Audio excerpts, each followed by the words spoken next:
I miss concerts. I know I'm repeating myself since we talked about the live experience before, but I really miss going to shows. I miss meeting up with fans, sharing common experiences. Not long ago, we had a chance to sort of have that experience again in the form of a pair of live shows put on by Square Enix and the Final Fantasy XIV theme at their 2021 Online Fan Festival. It's not quite the same, but it's something, and it's something worth talking about. And what better way to welcome Eddie back to the show than to talk about music from a game he doesn't play? Welcome to Music Arcade. Welcome back, Eddie. Welcome back. I live. He lives! Hi, I'm Galen, the sound guy Firestone. Welcome to Music Arcade. Oh, you remembered. Yes, I'm Ranakel. And I'm Edie, and I was busy dying over the last month. You were. Are you done dying now? Can we have you back finally? I hope so. I don't like having dengue fever. Yeah. Also, can we mention how immediately at your return, this intro was that much cleaner than the last couple of ones we did? Which of is course, funny if because you're listening from the definitive version, you may not notice that all that much because Galen works his magic, of course. The magic is hard work. It He is. isn't called sound guy for nothing. Yeah. Oh boy, I'm going to be getting into that on today's episode. These concerts were kind of a technical marvel, but as an engineer, I have engineer thoughts, so you're going to be hearing me get into that a few times. I'm eager for that. Well, then I see no reason not to dive right in. So, there were two shows that were put on over, as of time of recording, this past weekend.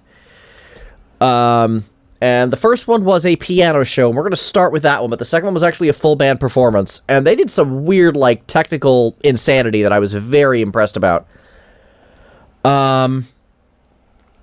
Anyway, for the piano show, the primary performer was someone I believe was both classical and jazz trained, judged by her playing style. She goes by Keiko. Very, very talented. I was very impressed. Yes. We'll go into more detail, but overall her performance was simply excellent. Yes. And I think she deserves a shout out for just not being a show off. Yeah. She knew when to take it slow. Yeah, very professional.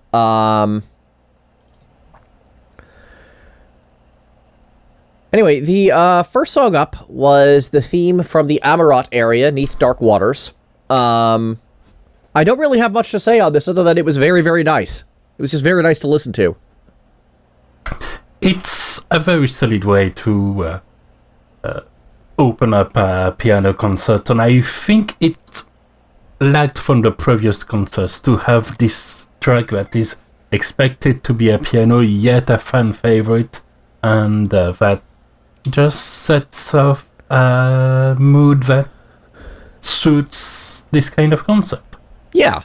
I think this is the perfect point for me to bring up that I am the guy who doesn't know these tracks, so I don't know which ones are fan favorites and whatnot. Of course. But I like this one. It was a really cool start to the concert. Yeah. Had some classical influence. I would say that if anyone wonders what's the difference between Western classical music and Japanese classical music, the song really shows off the Japanese style. Sounds distinctly Japanese to my ears. Which is actually kind of funny because one of the versions that plays in-game, the main instrument is actually Spanish guitar. And it actually has almost a flamenco kick to it. As a very, very tiny one because it's very, very subdued song, but the twang is there. Honestly, yes. You brought up a point that I was going to comment on later, that Final Fantasy XIV, to me, as someone watching from the outside, seems like a very international thing. It really is. Usually Japanese developers are sort of not sheltered, but enclosed, like Nintendo doesn't really deal much with the Western world. But Final Fantasy XIV and Square Enix in general, they seem very international. And long could story see that in the short, music. that's literally what saved the game. Good Well, thing you're it going saved to the have to game, then. explain a little more than that, please. Just keep it brief, but I'd love to hear a response in more detail. Well, that's because when it came out, it was a very Japanese game that built off of Final Fantasy XI and had no idea of what happened in MMORPGs the last few years. And it crashed and burned horribly. Then Naoki Yoshida came with superpowers like knowing what's happening in World of Warcraft. And imagine doing research. yeah, and so he assembled the team. He told them, we're going to rebuild things from the ground up because there are some fundamental problems. He told that to the entire team, and some random dude that adjusted his mic stand named Masayoshi Soken said first before everyone else, yes, let's do this. And the rest is history. And yeah, Masayoshi Soken is an incredibly versatile composer. He, over the course of these 4 iterations, 5 coming soon, of this game, he has, well, since the revamp, since A Realm Reborn, has composed songs in about every style imaginable. Like, it says something that there are still many ways in which he surprises us, given that FF14 got the Guinness World Record for most number of original compositions in a video game 2 expansions ago.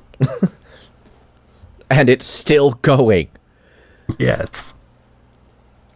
Even smaller patches will gain like 4 or 5 new songs for no reason. Like, it's kind of incredible.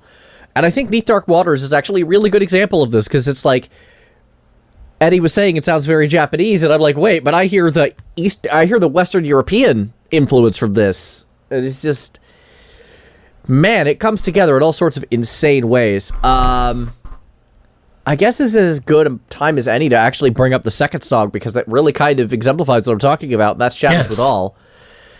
This song is, again, in the original version of its play, though admittedly I've only managed to find myself in this dungeon once, is very much a throwback to, like, 30s style, like, lounge music, almost.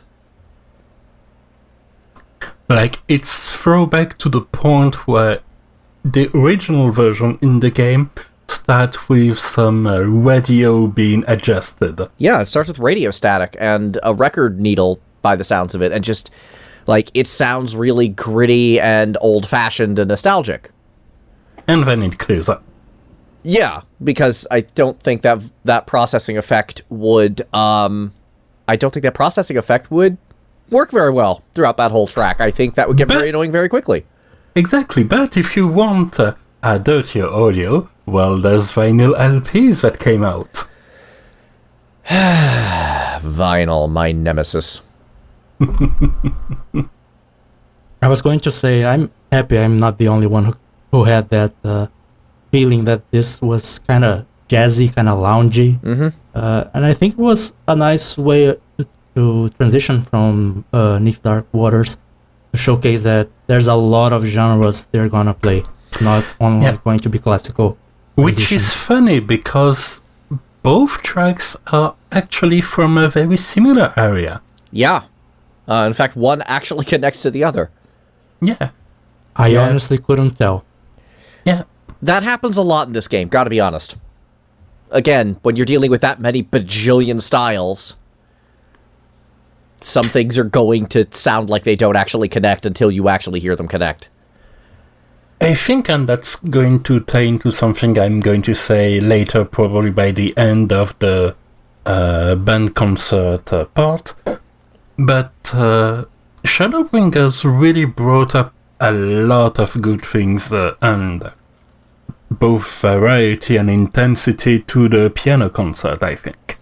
I think so too. That soundtrack was really expanded things. Yeah, that soundtrack was really kind of incredible, though that one also had the highest concentration overall of songs I don't like. Usually every expansion will have 1 or 2 songs that I absolutely despise and the rest is excellent. This one has like a solid 6 or 7 or 8 songs that I'm just like, I don't want to hear this anymore. Please stop playing Including the main field battle theme, no less. Yeah, I was about to get to exactly that. This was the first time I turned my battle music off because I just did not want to listen to that opening guitar riff ever again. God, it's annoying. But I think that kind of comes into just how experimental this soundtrack was, and not every experiment's going to succeed, and frankly, the ones that did succeed, and we'll be talking about many of those throughout this podcast, I feel like really did shine. Well, in fact, we can even talk about one which is the next track. Oh boy, yeah, we are going to be talking about that. Okay, so before we get into this, I'm just going to throw a disclaimer out there. At this point, they bring in the first guest singer of the concert series, Amanda Achen. I'm crushing on her pretty hard. Now, this is going to affect my critique of her in the exact opposite way that you'd think. I'm, like, obsessed with being objective when it comes to this stuff. So, if anything, if I feel I'm emotionally compromised, I almost tend to overcompensate and critique people really, really too hard. Yeah, that can certainly happen a fair bit, and at least you're aware of that, yes. So that's good. So I'm just making that public. She hits a lot of buttons for me. And as a result, I'm probably going to, like, go, all right, here's this every little tiny problem where I'm probably going to ignore problems from other places. But don't worry, I'm going to critique the heck out of this thing all told. So she comes up in a song called What Angel Wakes Me, the boss theme for Titania. This is sort of a waltzy fairy theme, for lack of a better term. Now, this technically was extremely special. Yes. Even if it caused problems for my ears. Because you had the piano player playing in Tokyo, and Amanda singing from here in Los Angeles. At least I think she was in Los Angeles. I know they said they met in Los Angeles, but she was clearly here in America. So there was a latency problem. Yes. She was like a couple hundred milliseconds off the mark. And there's no way to avoid that. First, you're dealing with... You can drone it a little, like there's a similar situation on the band concert, and that's less noticeable there. It's less noticeable, and I'm about to get to exactly why. I'm pretty sure I know why. Keiko, as I said, is very classical inspired, but she's also very jazz trained. And that means her playing is a lot more freeform. It isn't as adherent to tempo, which means she is not playing with a click track. Whereas the second night singer very likely was playing to a click track, which made that sync a lot easier. In this case, you had both the mental latency of trying to keep up with the piano and the just good old-fashioned physical latency of, you know, hey, the internet isn't instant. No, it's not. So I am, despite my being very, very annoyed by this situation, I found myself actually deeply impressed by them trying to put a singer on one continent and a piano player on another together and getting way closer than they had any right to. Like, this is virtually impossible what they tried to do, and they made it work way better than they should have. Yeah, it also helps that if you kind of compartmentalize your brain a little, the piano part by itself is excellent, the song part by itself is excellent. I'm going to be honest, I thought What Angel Wakes Me was her weakest track of the night. I have to agree with Galen there. No, it's not. We will have this conversation in a bit. I thought she was pitchy. Right. She struggled on a couple of the high notes. This one didn't feel like she was on point to me. I really liked maybe on a justness level it could be improved. I don't have the ear trained to that, I'll admit, but tonally, I think that it really suits the energy for Titania. It has this whimsy to it. it has this lightness to it that I really, really appreciate it. Okay, fair enough. Eddie?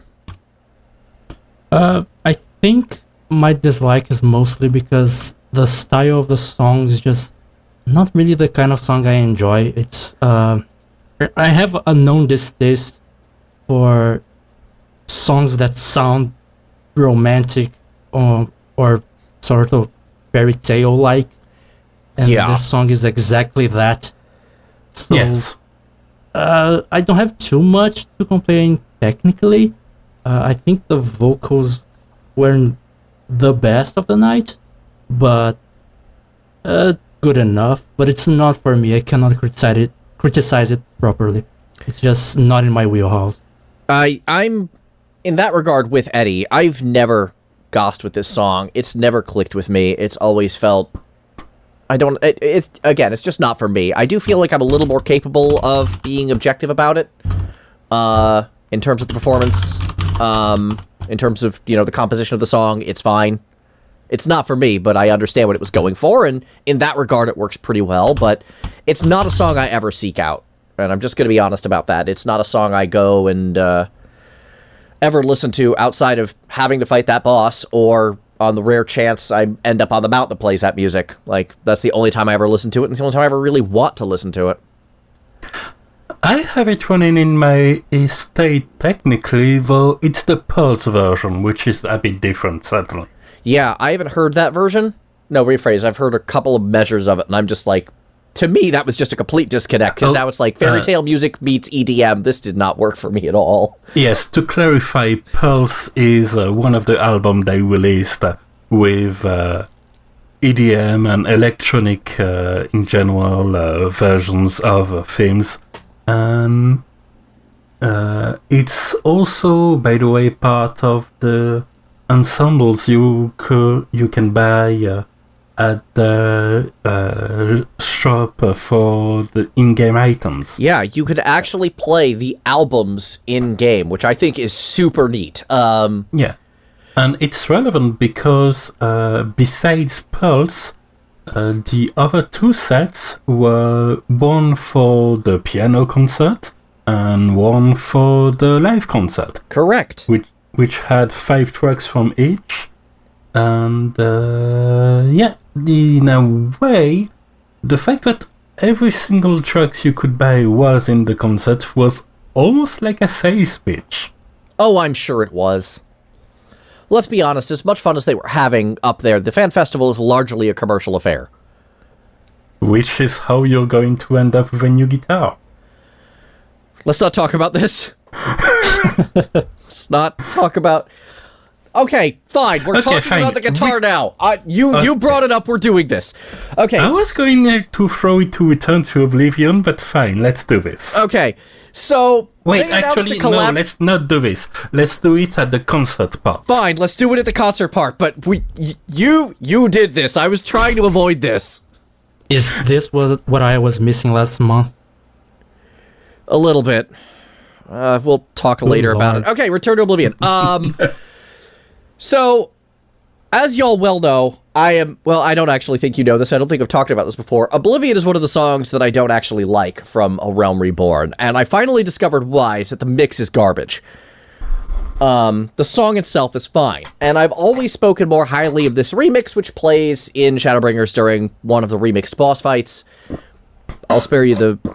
Now, I actually liked this song, especially the performance, quite a bit. I kind of... Yeah, and coming from someone who likes the original Oblivion, I like Return to Oblivion way better.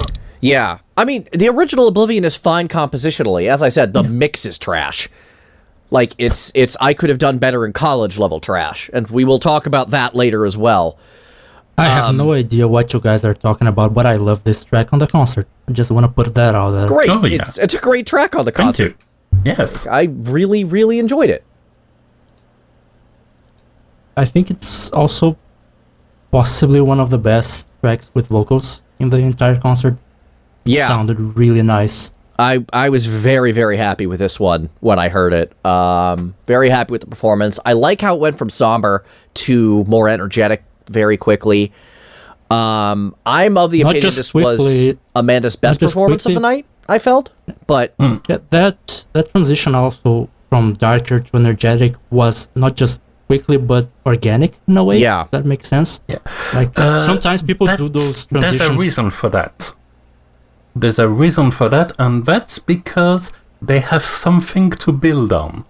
yeah, Not only about the fact that it's a remix of a track, but also because in previous concerts they had the generally somber piano version of Oblivion, which is the track Return to Oblivion is based on. So they have something to build upon on both sides of the affair, which is why it's so solid, yeah. I think. I would very much like to get I'm going to need to track that down and listen to a version of Oblivion I can actually listen to. Yeah, again, to clarify my problems with the mix of this thing, the vocals are muddy. The guitars have this, like, fuzz effect on them, like, way too much fuzz. And it just sounds like it's a like mess. they pushed the limit break bad. Yeah, the blend is absolute garbo. Like, it's, again, this is like amateur college level, which is funny because it's almost the exact same guitar tone as one of the previous bosses, Leviathan, but Leviathan's guitar tone had less fuzz and was a lot cleaner and sounded a lot better, and I never had a problem with that song. So, yeah. So if you're wondering why I keep kvetching about Oblivion, this is why. Is like, how did this get mixed like this? This was one of those audio engineer moments where I know I hate this song, but I don't hate this song, but I hate listening to this song. Why do I hate it? It took me so long to figure that out. It took me months to figure that out. Also, I like the Return to Oblivion lyrics way better than the originals. I'm going to be honest, I've never paid attention to the lyrics in any of these. I completely blanked on doing that as well. Well, basically, Oblivion is about dying a slow agonizing death. Fun. Return to Oblivion is basically the background of what's happening and the character that's involved in that boss fight. Ah. Including the possession aspect of it. Yeah, no, this was definitely a highlight of the night, I felt. Yes. I was very, very happy with it. And then we had... I said that What Angels Wakes Me wasn't probably the worst song of the night, and that's because of this one coming up. Yeah, Eddie, as an outsider, what did you think of this nonsense? I want to just first warn future Galen, this is where you should believe me. Oh, God. What the f*** was going on? What the fuck was going on was essentially the 90s, essentially this concert's version of 90s Green Day, all switching instruments and playing all by myself. It was a meme song. It was just the joke for the sake of it. Oh, yes. And there's this great shot of Soken up there playing this automaton nonsense, and then Keiko, the piano player, looking at him like, the hell? She looks completely bewildered. Her thousand mile stare is the best. Yeah. No, this was clearly the joke song. It was supposed to be played badly, and he went up there and he played it badly. This is... Though I will say that I kind of... Okay, this is going to sound weird because of how obvious it is without context, but bear with me for a moment. Okay. Go on. Big take, I didn't like how bad it was. Let me explain. You better, because that's the whole joke. Yes, last set of concert at FanFest, in particular FanFest Europe, which I attended live, there was also an automaton section. Right. In which he played the Yangcha field theme, which is this very peaceful Chinese-inspired field track. Right. And he played the main part on the automaton as well. and it was different, a bit weird, definitely bewildering, but overall fine. And it still worked as a joke this way.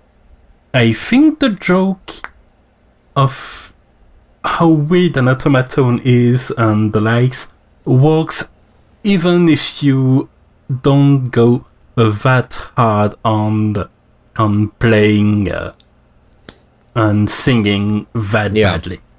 Because, like, we know he can sing. His voice isn't incredible, but he can sing, and we'll talk about that night, too, because he sang several of the songs. Exactly. But, yeah, no, I kind of get where you're coming from. I mean, I really like the original, and I said at the time, like, this mostly just makes me want to hear an orchestrated version of the actual song and not, like, the meme version. Yes. Because that I felt was actually one of the standout experiments of the Shadowbringer soundtrack, and that's what I actually do keep coming back to. In a way, it almost sounds like it's his way to subtly say, okay, I know you like this track, I hate it now. Here it is live. Never ask me anything ever again. Oh, that's boy, I hope that's not really... Does he hate it? Is that a thing that's happening?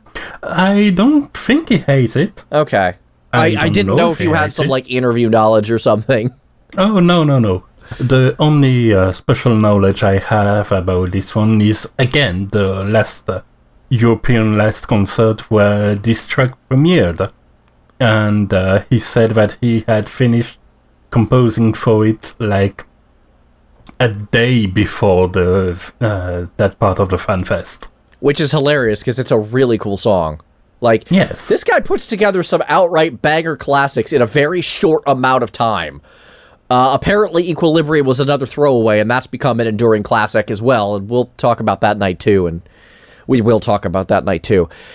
I just want to point out that I was listening to this all in the background while I was doing research for my work. I work as a writer, and when we reached this track, I just had to stop. This is kind of a stop and stare moment. Yeah. Having it, and it's been memed to death and back already.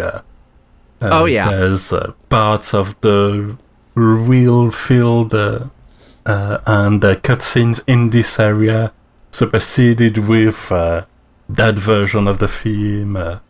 Oh, my favorite. So there's a rhythm game section, an optional thing you can play as part of a thing. Oh boy. And somebody overlaid this concert over someone missing like every note of the rhythm game section. It was so good. It was so good. I fair. love that one.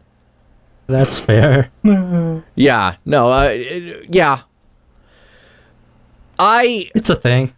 This was bad. This was obviously bad and dumb, but it was so, like, purposefully bad and dumb. I have a little bit of affection for it. Oh, yes. No hate to Soken. Yeah. At least they had fun with it. Yeah. I mean, this guy got up on stage and deliberately bombed a song for laughs. I have to give the respect where it's due. Yes. Now, speaking of Soken's favorite and least favorite tracks, assume, at least, what we do know from recent interviews and the likes is that he really, really likes Papaya. That song is super divisive. It was fun. I've never hated it like some people I know have, but I've never loved it either. It's a thoroughly okay song. And they had fun playing it. I don't think the people really hate it that much, honestly. It's just that it's an earworm. It is an earworm. It gets stuck in there. But it's a fine kind of earworm. Like, it's not offensive. It's cute. It's a cute song. Yeah, and the piano version is even more of a jaunty tune. Yeah.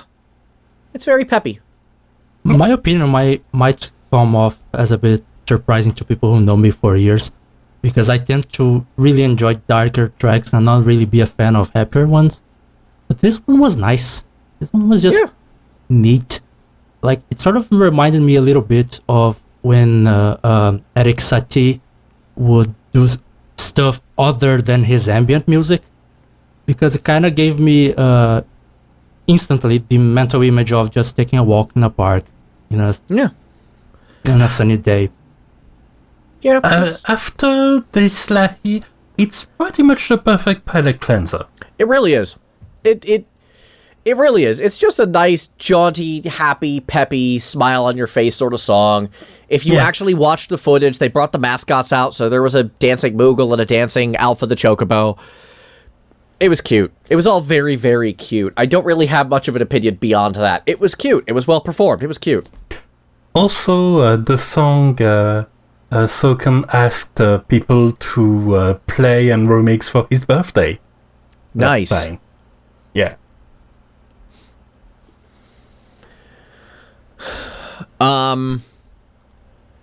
Which is kind of funny because right after Papaya was probably the ballsiest track of the night, I would say.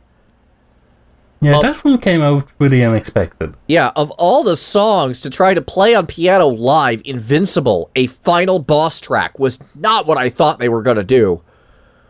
Yeah. That explains a lot. Yeah, that's the music from the back half of the final boss of Shadowbringers, Hades. And man, is that song good. I really like both halves of Hades, and we will talk about the other half in Night 2. Invincible is one of those tracks that I will pretty much always jam out to, because you want to throw just a giant orchestral bomb at me, I'm there for it. That's my jam. So playing it solo piano when it's a giant orchestral bomb in-game is a risky play, and I'll be damned if she doesn't knock it out of the park. There was just some super piano playing. I have nothing to complain on. This song was amazing. Yeah. Yeah. Yeah, and finally, with this way, we have a solid and interesting piano version of something that has part of answers in it. Yeah. Yeah, I really just don't have much to say. This is just gushing at this point. This song was just so well done. And yeah, she just really slammed it with the keys, and I'm just like, this is why I like you. You are a good piano performer. I appreciate you being able to make this song work, especially right after a jaunty tune like Papaya, because you're dealing with this just, first this low-intensity cutesy thing, and then immediately slam into a final boss track, and just kill it. You contrast low intensity with this one, and I kind of disagree, but mostly because of the comparison to the main track and the way it feels this way overall. Well, low emotional intensity, not really playing intensity. Yes. It feels to me like it's not just a remix of the track. It's kind of if there was a sequence where you looked back at this time, thinking back of the intensity of the fight, thinking back of the stakes, but looking back at them with the hindsight that you eventually triumphed, this would be this one, with this kind of melancholy tinge to it on top of the intensity of the fight that played at that time.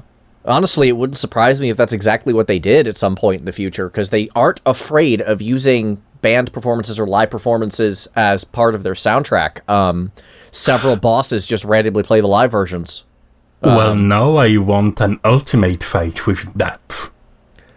It wouldn't surprise me. They like doing that. It would In fact, be awesome. That's kind of one of the things I'm about to talk about just briefly, and we'll talk about it more. But during a few different bosses, you get Under the Weight, which was played night 2, and then you get the band live version. Yeah. So they do this. So it's entirely possible they will use this version of the track at some point in the future as part of the soundtrack. I totally see that as something happening. They have a very, very strong relationship with their live and live recorded works and remixes, which I respect, honestly. Yeah, and it wasn't always the case, but as they grew more confident in their work as the Primals, I think that they accepted that putting a little bit of live in the game works. Yeah. To the point where they essentially retconned the main boss theme for the last expansion to be the live version. It also works really well to differentiate them from the other MMOs in the market, because usually MMOs soundtracks tend to be more ambience heavy. Yeah. Yes. Because they have to fit exploration and a lot of different emotions that the developer can't control. But Final Fantasy XIV does whatever. Yeah, they do the exact opposite. They're like, we are throwing all the music at this game, deal with it. Exactly. I like this version better. Me too. I mean, duh, look at our show, of course I do, but yes.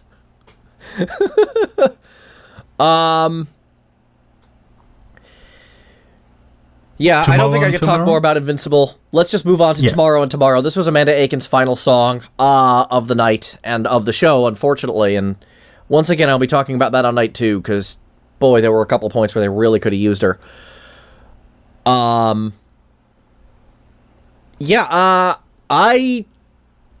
was kind of middling on Tomorrow and Tomorrow. I like it, but, like, it didn't stand out to me like Return to Oblivion did as far as her performance goes. It didn't stand out to me like... I think that's because it's very close to the in-game version. Yeah, it very much is. It didn't stand out to me as much as Invincible, as far as Keiko's piano playing. It felt like it was perfunctory. It was like one of the few perfunctory we have to play this songs of the night. Yes. Excellent positioning, though. As a closer, it works. I mean, it was basically the credits theme, so yeah. Yeah. And it has this strong emotional core. It works. It makes sense. Yeah. Ignoring the game context, since I haven't played it, obviously, I found the song. It was nice, but nothing too memorable to me, to be honest. Like, I barely remember it. I can remember bits of Invincible or Papaya. Trust me, but Twitch chat remembers. That's the joke, because, of course, there wasn't a live audience on stage. Well, not that much of it. It was mostly staff.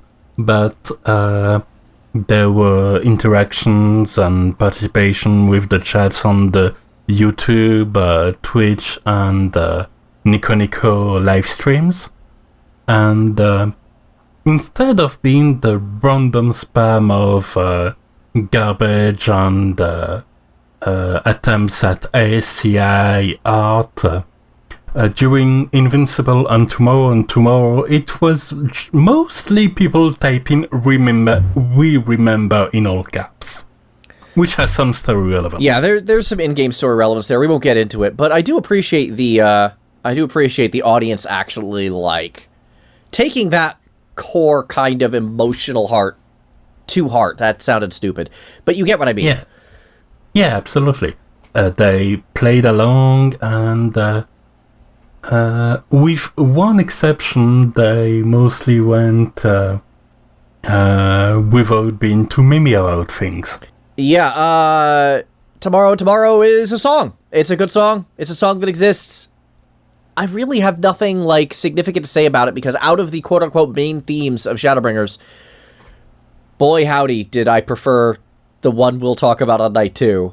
I literally let out a cheer when they started playing it. We'll talk about that later. But this first one, This is okay. This is a good song. I don't think I've ever gossed on any of the credits themes at all. Yeah, I mean, they're just a way to wind down and digest the emotional charge you just got hit with. Like, the first one is a version of Answers, which was Nobuo Uematsu and Susan Calloway. That I remember that song very well. I hate Susan Calloway's voice to death. I've talked about her in the past. Dragon Song for Heaven's Word. Same problem, same combo. There was apparently one for Stormblood. Not that I remember it at all, and that was the same combo. Yeah, I liked Answered. I accepted that Dragon Song existed, and I hated Revolutions. I don't even remember Revolutions. I know the song exists, and I'm like, wait, there's a song here? Apparently there is.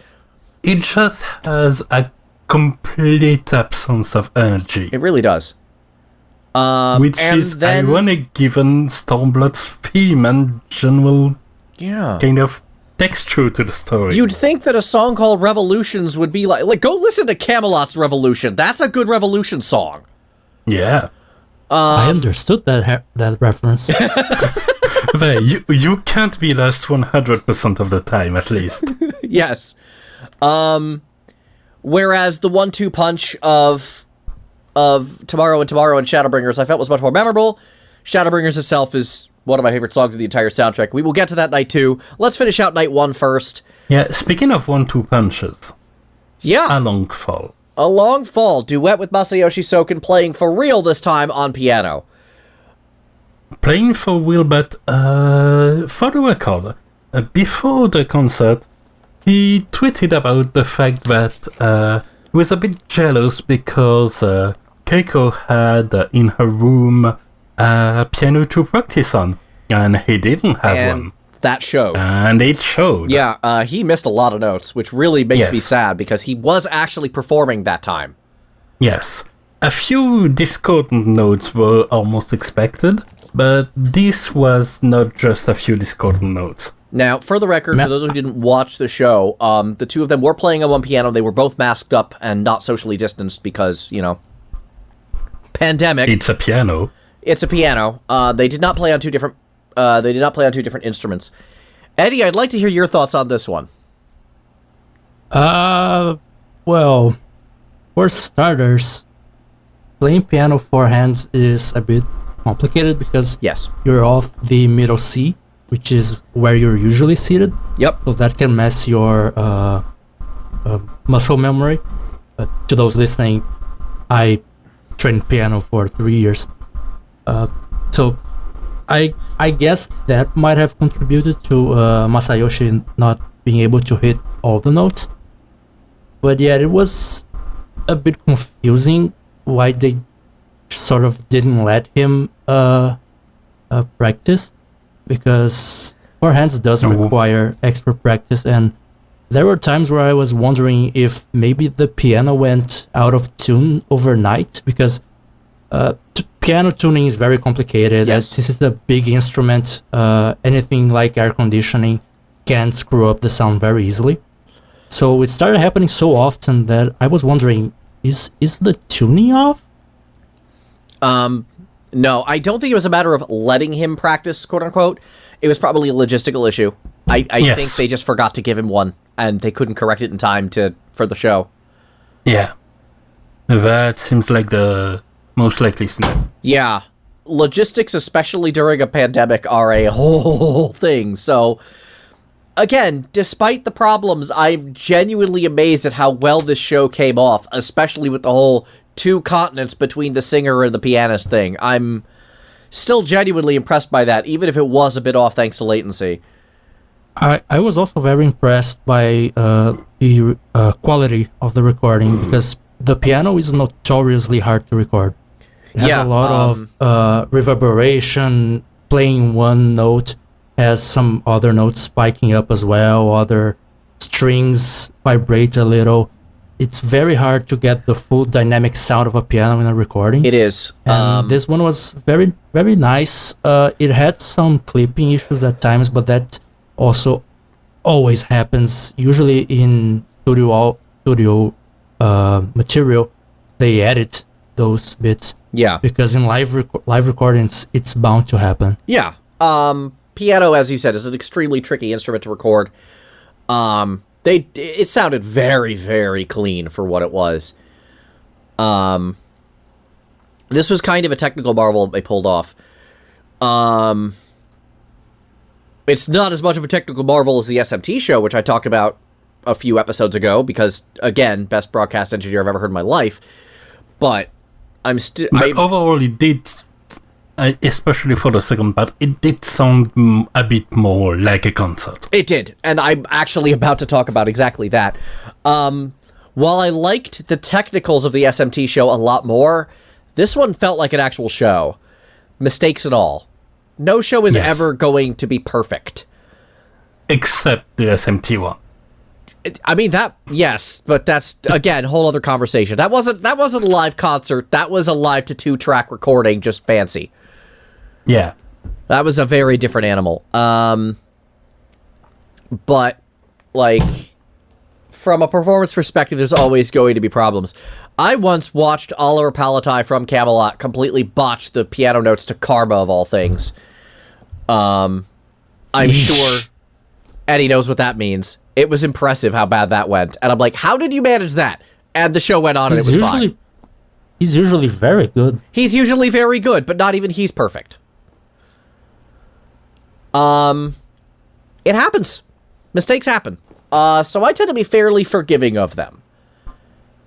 Yeah. In this the biggest mistakes in this concert came from a four hands piece. And in this song, I think that's yes. even easier to forgive. A four hands duet piece where one of them didn't really have the opportunity to rehearse that much and still sounded pretty good. To quote the intro from the Loading Ready Live streams, it's live, so something's gonna happen. Yep. We know how that goes because we stream live our recordings. Live, everybody. And actually, that brings us to a pretty good transition into night 2, if y'all are ready.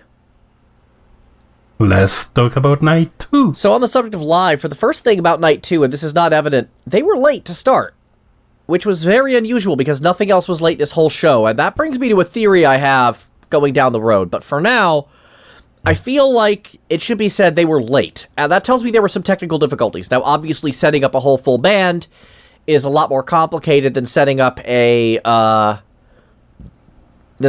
single piano and singer. However that works.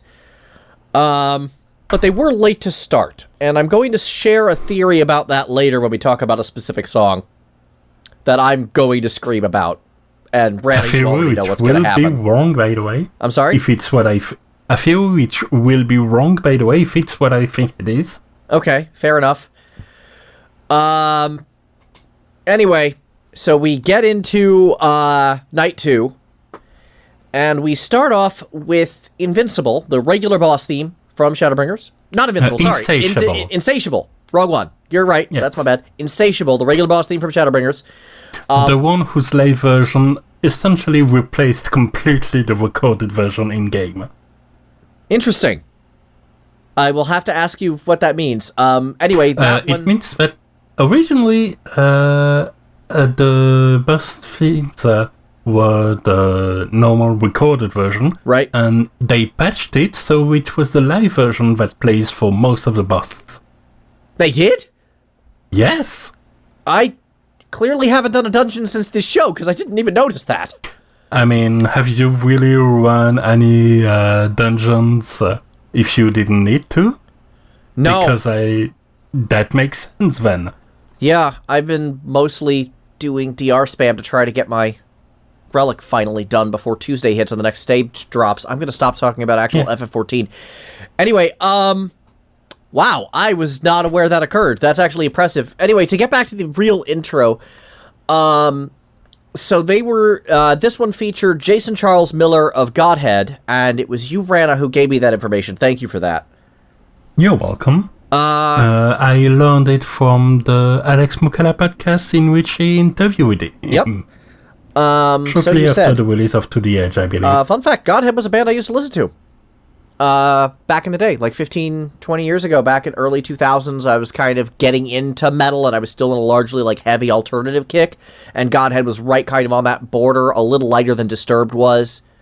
So, they were in that realm. I don't remember any of their songs, unfortunately. It's been a long time, but I remember really liking them. And this is one of the first times where they came in with a performer whose work I was already familiar with going into it, even if just passingly.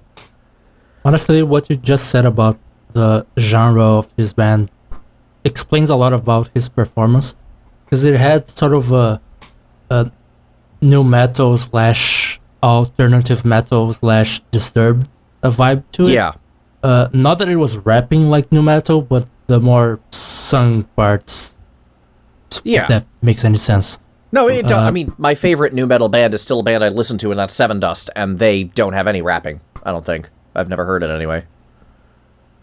Yeah, I kind of, at times, it will happen again with other tracks, but it already started with this one.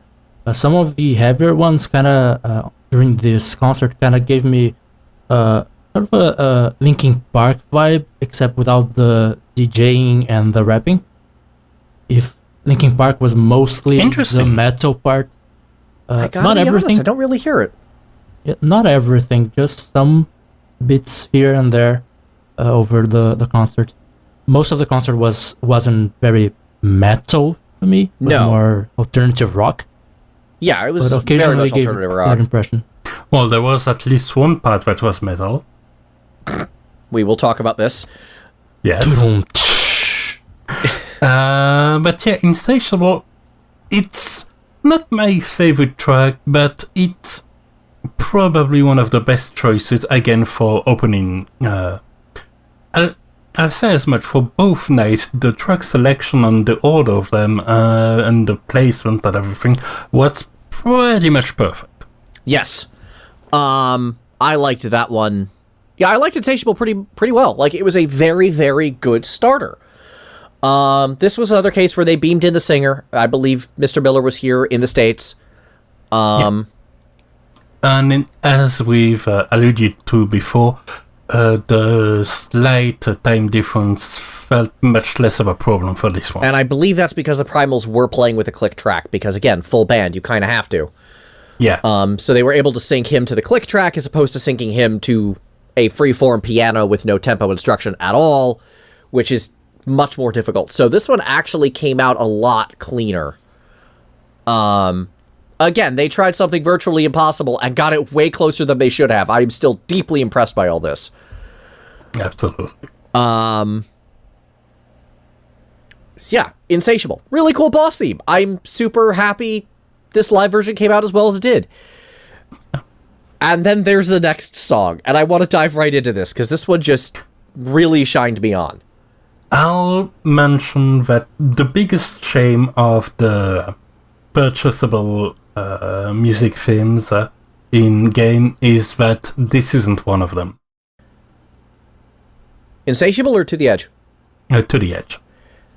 Yeah. Insatiable is in there with the Jason Charles Miller lyrics and everything, and To the Edge isn't. Oh, that's a shame. Yes. Because that's probably one of my favorite tracks of the expansion, maybe the game. It actually wasn't for me before. Like, I didn't really care about this song. I thought it was kind of a weaker, like, mix of Shadowbringers. I didn't really dig it until I heard it live. And now I'm like, oh, I get this now. It clicked into place. Now I kind of love this song. That's mad. It really turned around on me hearing this one live. This is actually, and I'm not sure Eddie noticed this, a remix of 'Neath Dark Waters. I cannot say I did, but that explains why I enjoyed it much better than Insatiable. Yeah. It's not that I didn't enjoy Insatiable, but this one was, it felt more, I don't know, complete isn't the right word, but Insatiable to me was more like a sort of generic-ish out rock / out metal track. To me, it wasn't too special. This one actually stood out a bit. It sounded really neat. There was a lot of, if I recall correctly, I might be mistaken, this week has been insane, but if I recall correctly, it had a lot of elements from different styles of music as well. A bit of strings, a bit of sort of an electronic effect on Miller's voice. Mm-hmm. It sounded really neat, really cool, really unique, let's say. Yeah. It's a culmination. Yeah, To the Edge had impeccable guitar work. This lead guitarist was really good at playing guitar. That will make sense later. With two ends. Yeah. So I was very impressed by this one. This was performed so well. It was just so intricate live on stage. This was one of my favorite tracks of the night. I gotta be honest. Yep. God, I don't even know where to begin on this one. Again, it completely revitalized the song itself for me in my mind. Like, I really did not care about the song very much up until hearing it live. I did. Oddly enough, I didn't care that much about the moment the song illustrates. Before, I felt that the villain involved was kind of retreading the same ground, but this grew on me the way the song did, kinda. For you. Fair enough. Of course, the anecdote well, it's a bit light calling it an anecdote, but the context of the song's composition also helps with the emotional impact. Yeah, we probably should talk about that here, because I think ignoring it is not really the great choice here. Rana, you want to do the honors? Sure thing. So after the concert, there was the closing ceremony where the staff members brought on the scene, said thank you and everything. And then when it came to Yoshida's turn, he instead gave the mic back to Soken, in which he explained something that he kept a secret, which was that in March 2020, he was diagnosed with cancer and had to spend months in hospital and underwent chemotherapy. And the rest of the team didn't know about that because he didn't want them to worry or anything. Basically, this was a secret between Soken and Yoshida. To the point where the main scenario writer, who has a hand in also the songwriting in things like how long this part should take so it matches that cutscene and coordinating all that, kind of regretted being so nitpicky about things. Because one of the songs that Masayoshi Soken composed on his hospital bed was this one, To the Edge, which gives its lyrics about things like wanting to be remembered beyond one's death very weighty and heavy. Yeah, it's a completely different context.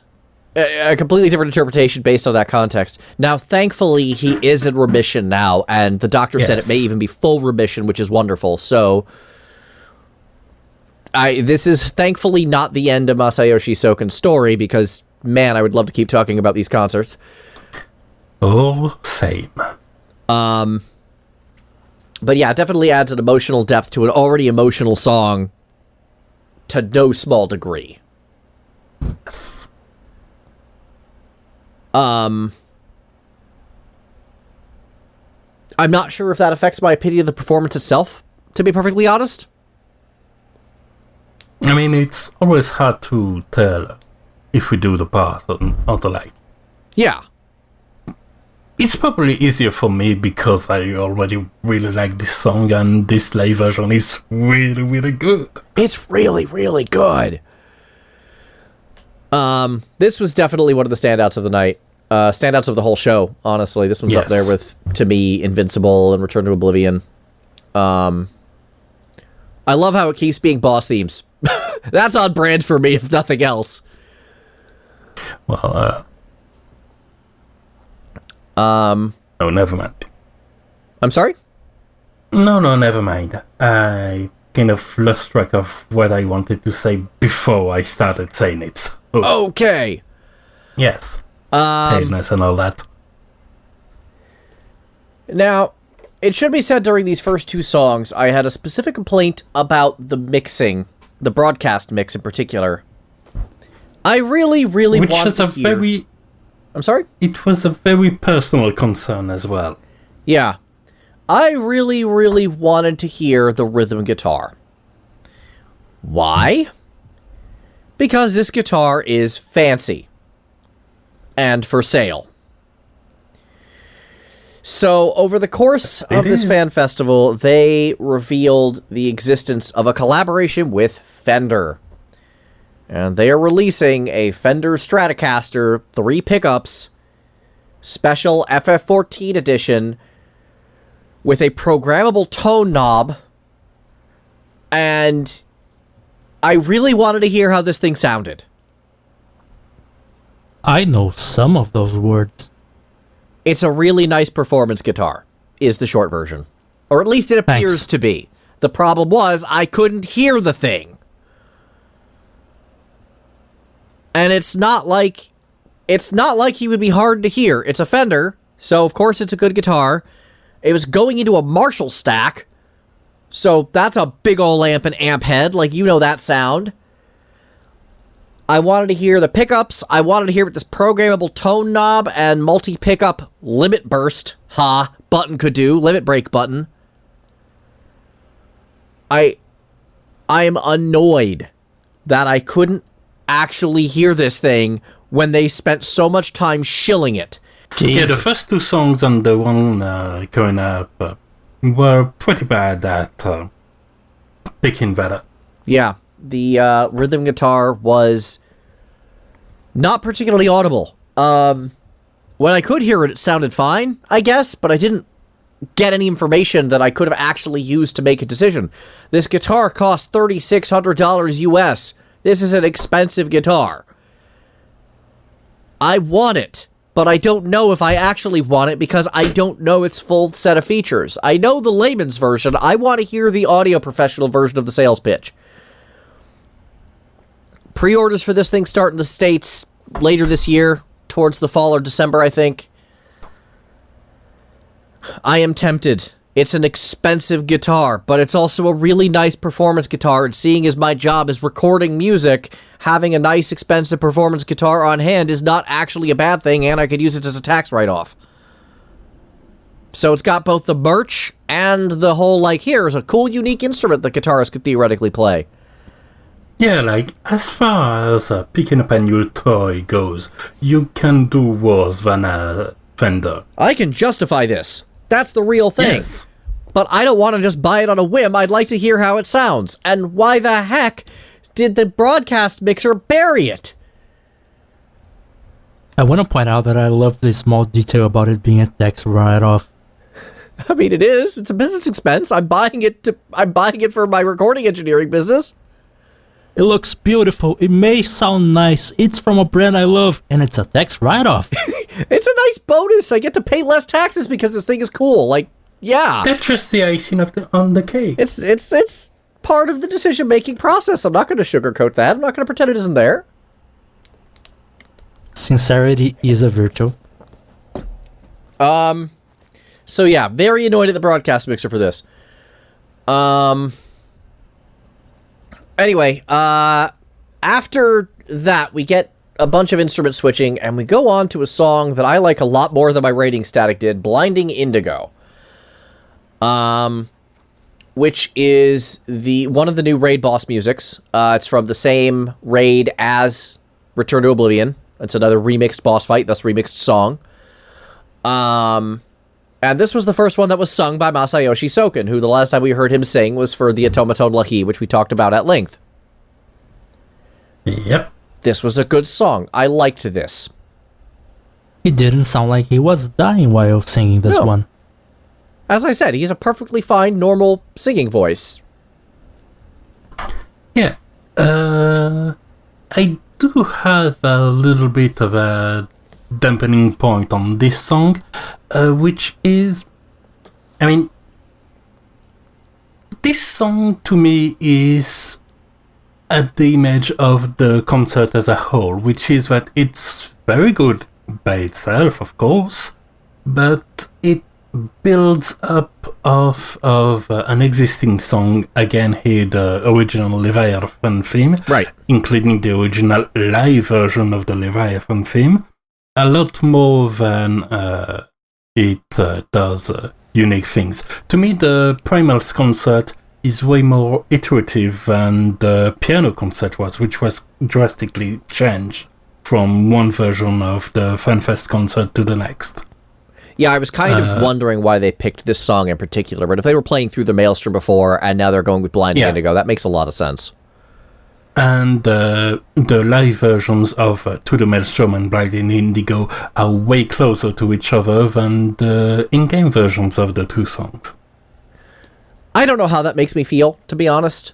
Me neither, honestly. It's more, I've remarked that, and I don't really know how to process that. Yeah. But it's a thing, so welcome to Music Arcade Podcast. Analysis we don't know what it's about. Pretty much. Yeah, no, the song was fine, the performance was fine, the energy was fine. It was a good song. I liked it. I like how the opinion on this track was, Galen, I don't know how to feel about this. Rana, I don't know how to feel about this. Me, I have no idea what the hell they're talking about. That's professional analysis. Well, does your professional analysis actually like the song? I thought it was alright. Here's the thing about me. I really like alternative rock, and I listen to a lot of alternative rock. And yet, I am very, very, very, very, very, very, very picky with what I listen to.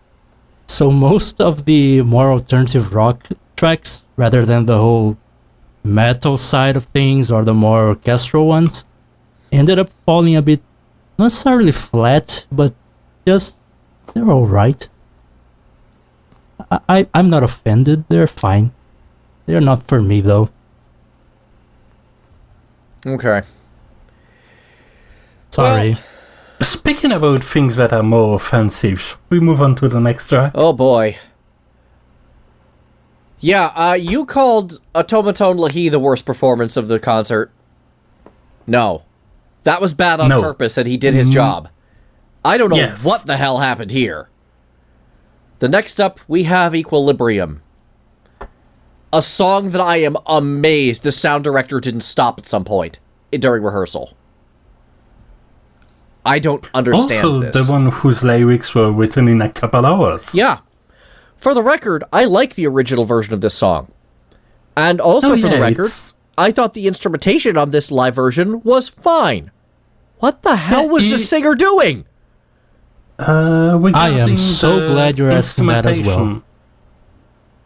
Regarding the instrumentation, it's a lot like the treatment they did with Ravana's theme song, where they don't just take the song and make it into a bounce song, but they really reinterpret it in some deep levels to change the genre and the tonality in a lot of ways. Yeah. The problem with what you just said is I wish I could have paid attention to the instrumentation more, but I was too baffled by the world's worst singer. I don't understand. No, you jump in the gun a little here. Hey! The singer is named Gun. Right. Okay, I got really confused there for a second, but that makes sense. Now Galen knows how I feel about being confused. Yeah. Okay, so Gun. He was the lead guitarist the whole night. He's a really good lead guitarist. He needs to stick to that. To train his singing voice. Oh, yeah, he needs vocal lessons badly. Like, this was... When this happened, I was, like, listening to this at the concert, and I'm going, is he hitting any right notes? I think he hit, like, 7 or 8 the whole song? Like, what? Something broken clock twice a day. Yeah, his singing was probably the biggest reason why most of the concert fell a bit flat for me, because, like I said, I am picky with alternative rock, and when a singer is... This was the only song he sang the whole night. Everything else was Soken or Jason Charles Miller. Or Naoki Yoshida. Or not Naoki Yoshida, sorry. Or Koji Fox. Well, Naoki Yoshida as well. Yeah, he comes in later. I was looking at the track list and I saw his feature credit, and I'm like, we'll talk about that later. Yeah, but this song actually was one that I love the instrumentation, but that singer, it's not doing wonders, is he? So, I have a theory, and Rana says I'm wrong, and that theory is the reason they were late to go on is because they had a singer lined up, whoever that may be, and it just somehow fell apart and the show must go on, and they continued without them, and they had this guy step in on this song, as an emergency last-ditch effort. And that's the closest thing I can think of, because... The reason you're wrong is that Equilibrium, the Saints and Sinners version, is one of the songs you can purchase. And he sings it too. Is he this bad? I don't think so. It's astounding how bad he is. The only way I can clarify it proper is to have you give it a listen. I may have to. But for the time being... Let's not do that mid-episode, yes. Yeah, I'm not going to do that mid-episode. I'm going to talk about this performance, because even someone who isn't familiar with the song could tell he was wildly off-key the whole night. Like, I'm not even talking, like, kind of off-key, though we had a bunch of notes that were kind of off-key. He was half steps or more off of notes that shouldn't, like... What the hell happened? He really sounded like he was struggling. I'd imagine he might be better in a studio environment where you can sort of make edits and whatnot. Do the song in sections where I could, where an editor like me could put the good takes together. We do a lot of comping like that. Also, for the record, since Edie doesn't know that, the original version has female vocals. Yeah. Huh. This would have been so good with an Amanda Ashen rerun. That was actually kind of what I was thinking would happen, is that they would have gotten her back the second night to have her do this one of the song after this, which is What Angel Wakes Me Again, and we'll talk about that when we get to it. Because clearly she can sing What Angel Wakes Me. I may not have been totally thrilled with her performance on that, but she got the job done. This guy did not get the job done on Equilibrium. This guy was terrible. Maybe the guy's natural range is a bit lower, I guess? You can work with a lower range. You can work with a lower range. You could bring the whole song down an octave. It doesn't... that doesn't affect the song.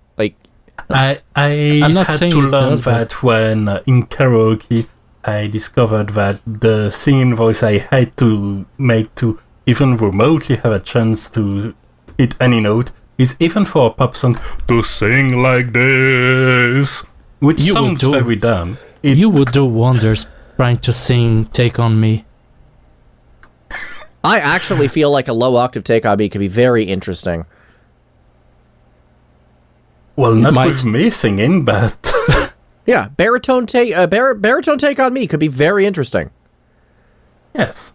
Take on... I'm stopping that. Yeah. I'm not gonna get a copyright strike.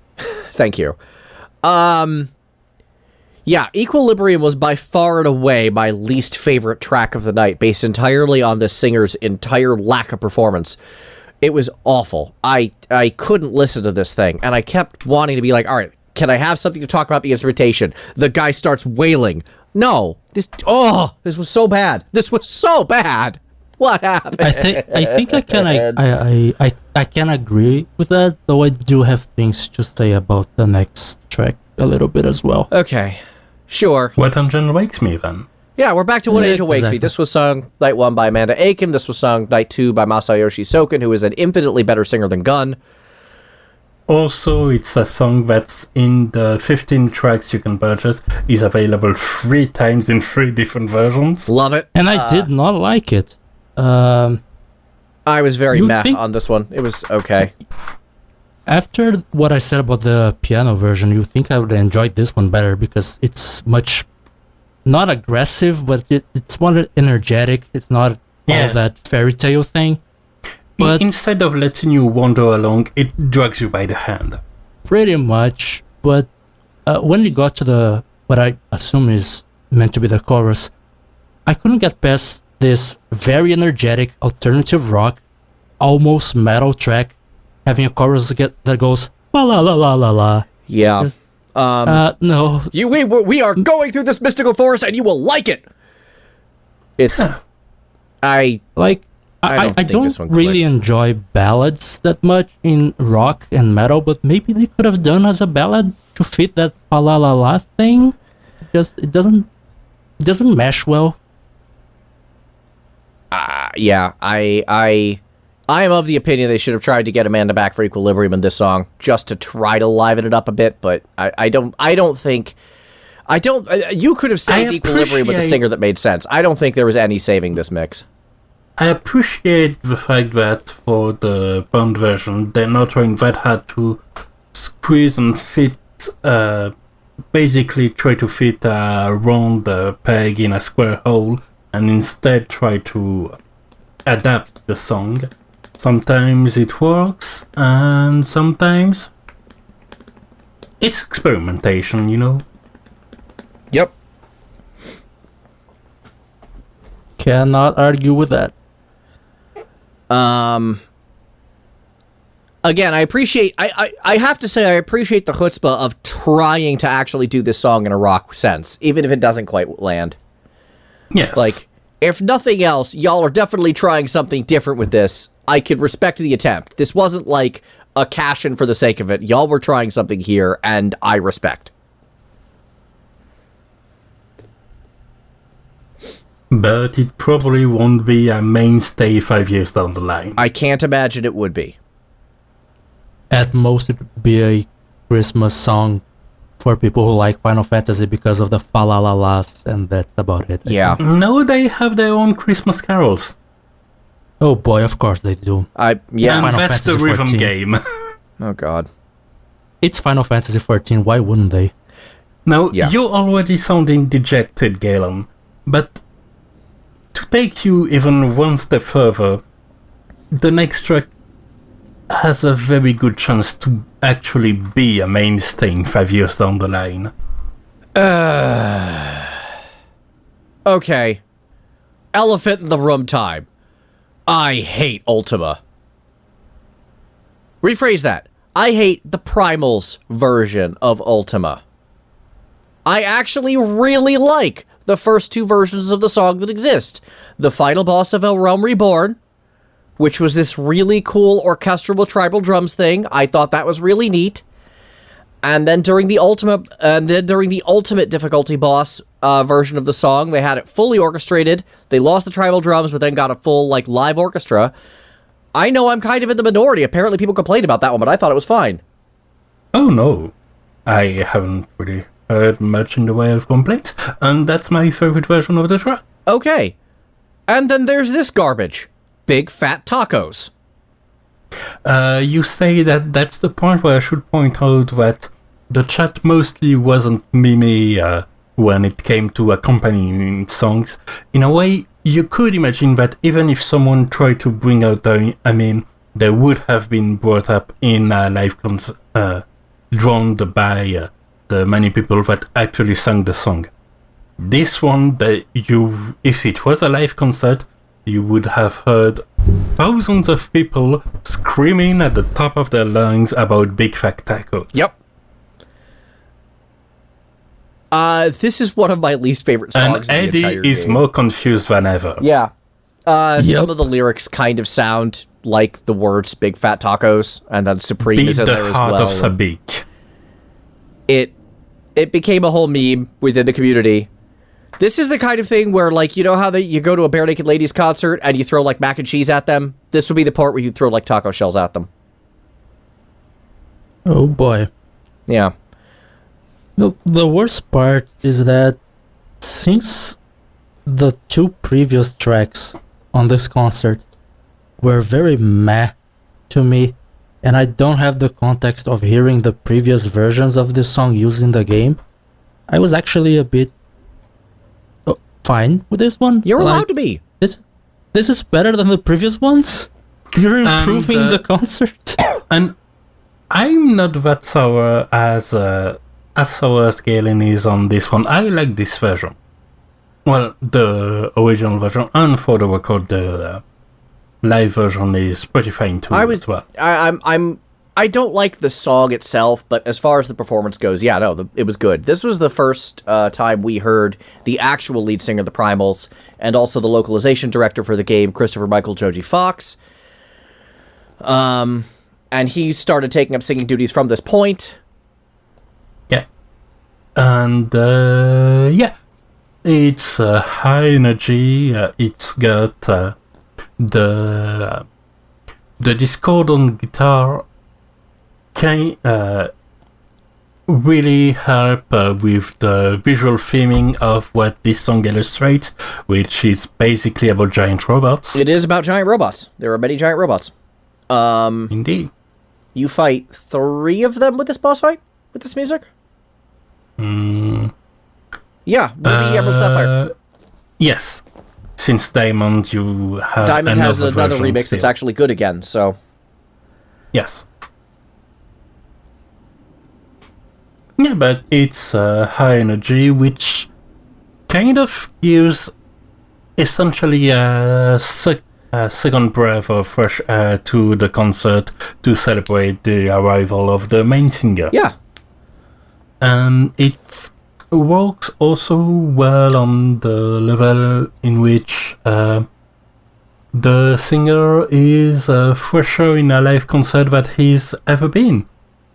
Because usually the FanFest happens at the end of an entire day. Well, the live concert happens at the end of an entire day of FanFest, which is pretty exhausting. Yeah. And everyone, even if they're not directly participating in panels and doing things like live translating, going amidst the crowd and everything, and it's exhausting work. So by the first song, normally Koji is already pretty much drenched in sweat and exhausted and everything.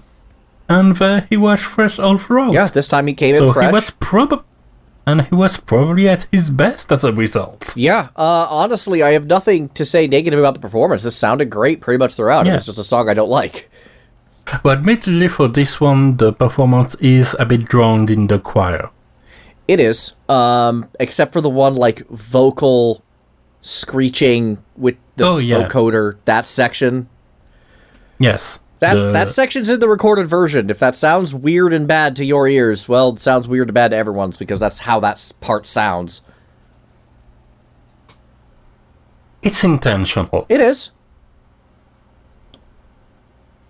All I can say is that I will be listening more attentively next time for the taco bit.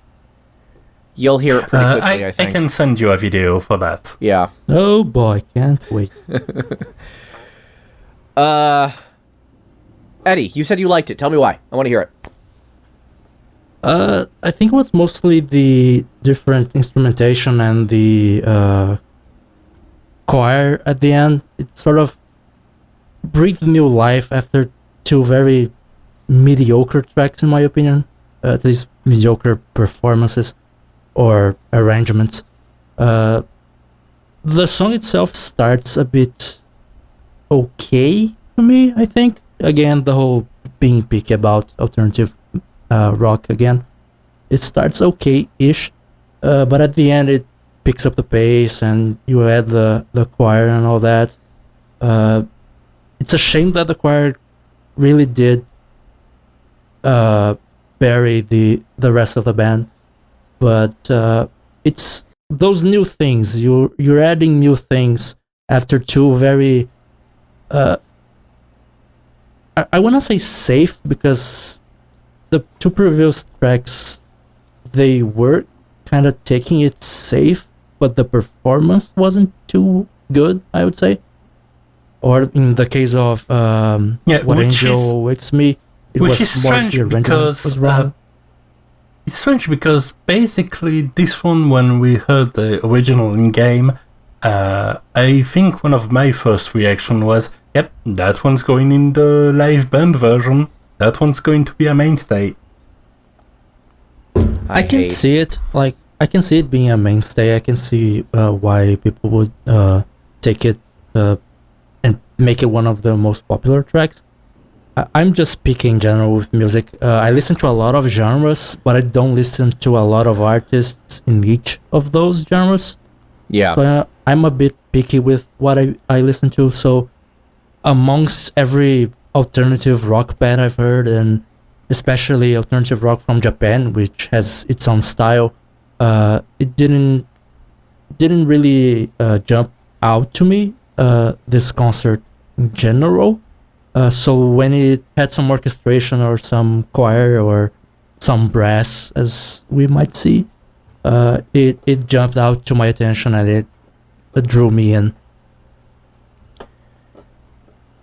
Okay. Not the best reasoning, but hey, it's a reasoning. If it drew you in, I mean, hey, I'm just glad you're enjoying yourself. All right. Next song, A Long Fall. We heard this one earlier, but this was much closer to the version you hear in game than the piano version was, obviously. Yes.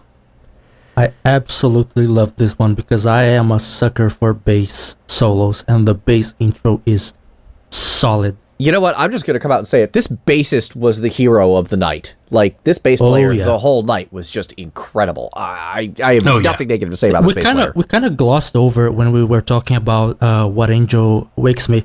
They had a bit where they introduced each member of the band during that track for some reason. I don't know why they would do that in the middle of the concert, but anyway. And when the bassist came out... It just keeps the energy up, and I think it makes a lot of sense and is pretty nice in an actual live version where you're getting the crowd reaction. Yeah. It was a bit stranger. Yes. It did give us a bass solo, which was really cool, though. And this bassist was track, like, nothing but love. He's legit. Definitely, to me, the best performer of the night. And given that this is one of the track that is so good it also got memed on, just hearing the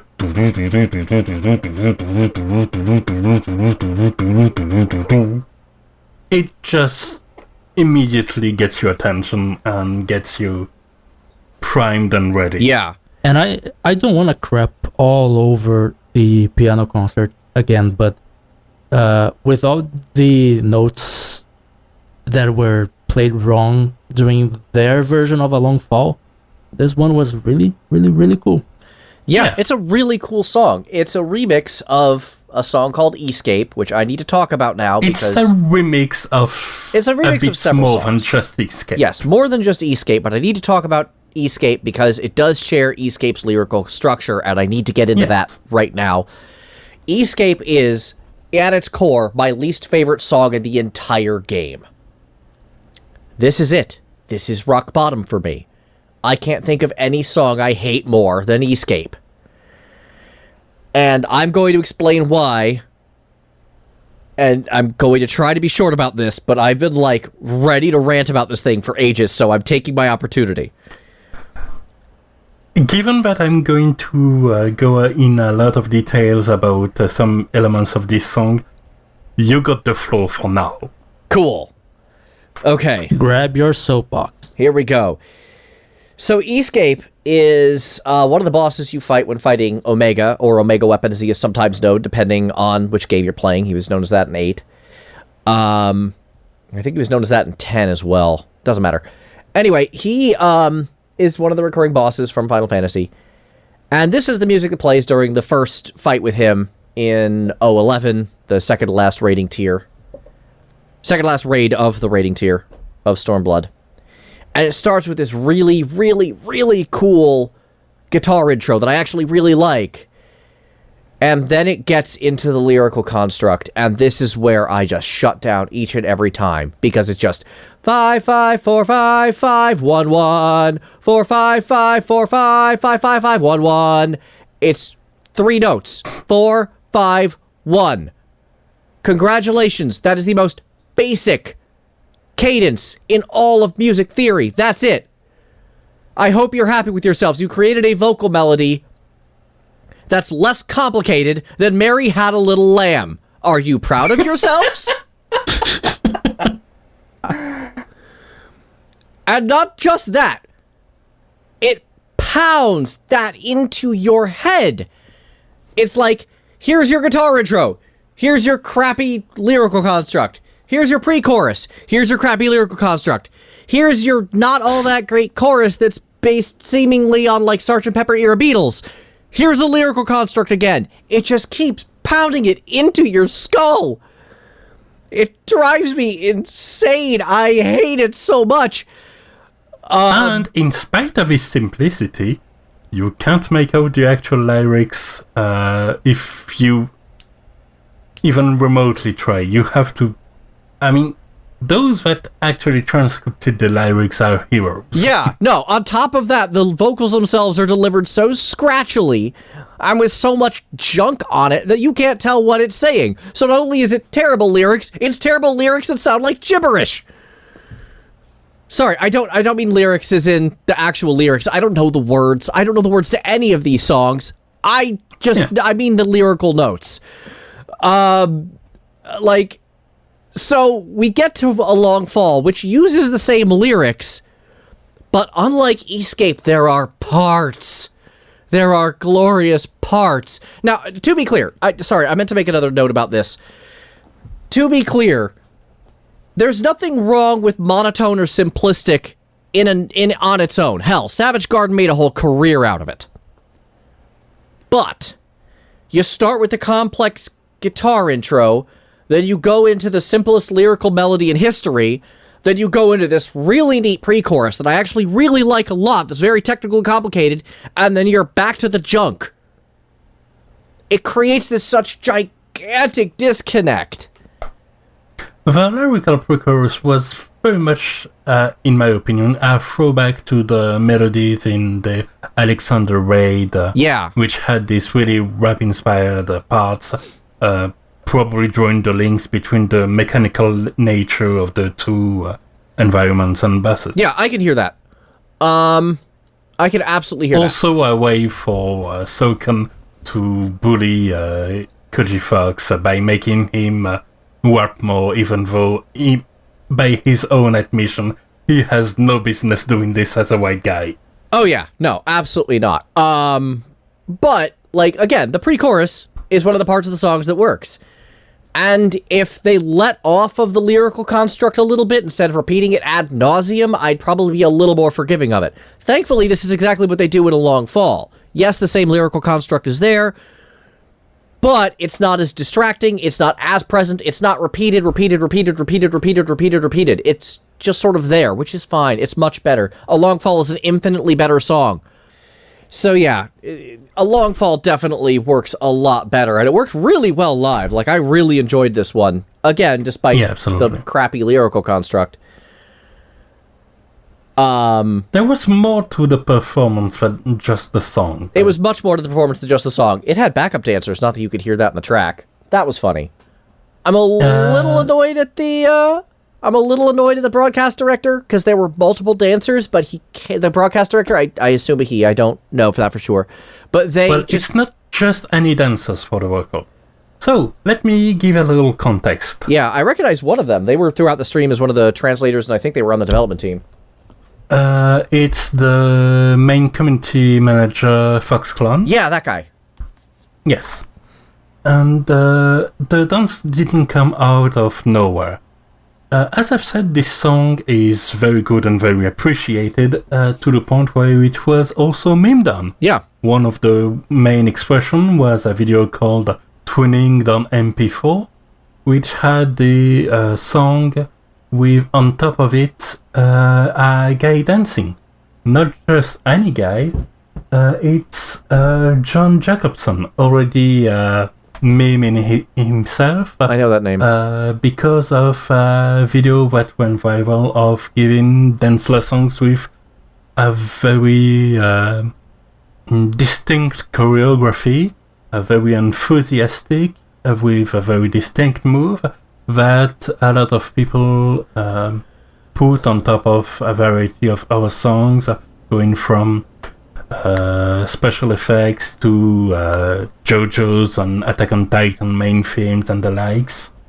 And so that was the meme that this built on, to the point where they at FF14 became aware of it and made expice of his dance moves as part of the official music video for A Long Fall, and now this live performance. I'm gonna be honest, the jokes of the FF14 community really elude me. Well, yeah, it's one of those you have to be there types of situations, I think.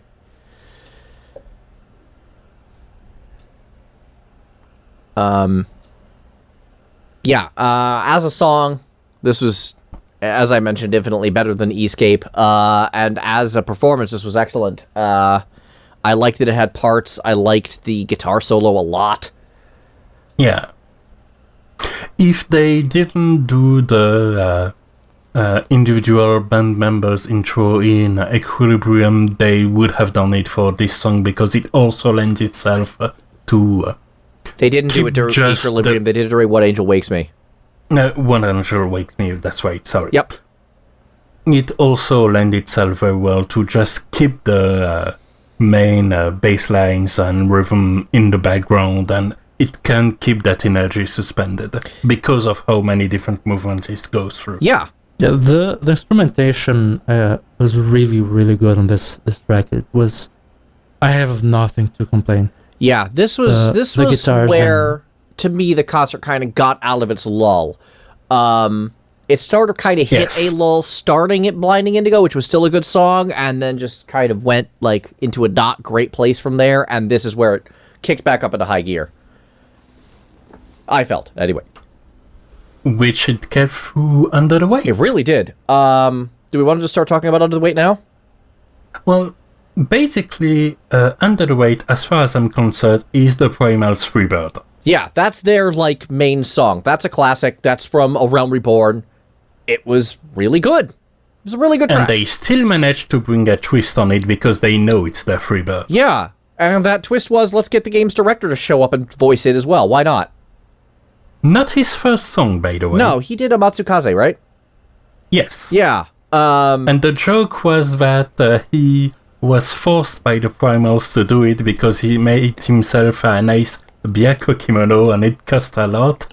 And so he was forced to keep doing the song instead of ponied it off to Koji Fox. That makes sense.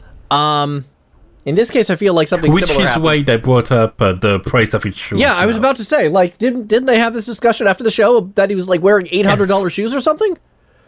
$1,100. Oh god, that's even worse. Who buys? Never mind. Jesus. I'm not even going to get into this conversation. I'll be honestly, all that I can think of when talking about shoes now, after some days of binging his videos, is the Rap Critic, where he often talks about how he doesn't get why rappers brag about their shoes, because they are the one article of clothing that will touch dirt at all times. Mm-hmm.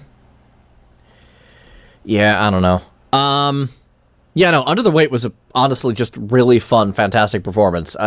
This was definitely another one of the highlights for me. And again, you said it's their Freebird. It's their... I don't know, there's a million... It's their signature song, let's say. It's the thing that they're always going to come back to, and if they don't play it, you know something has gone drastically and incredibly wrong.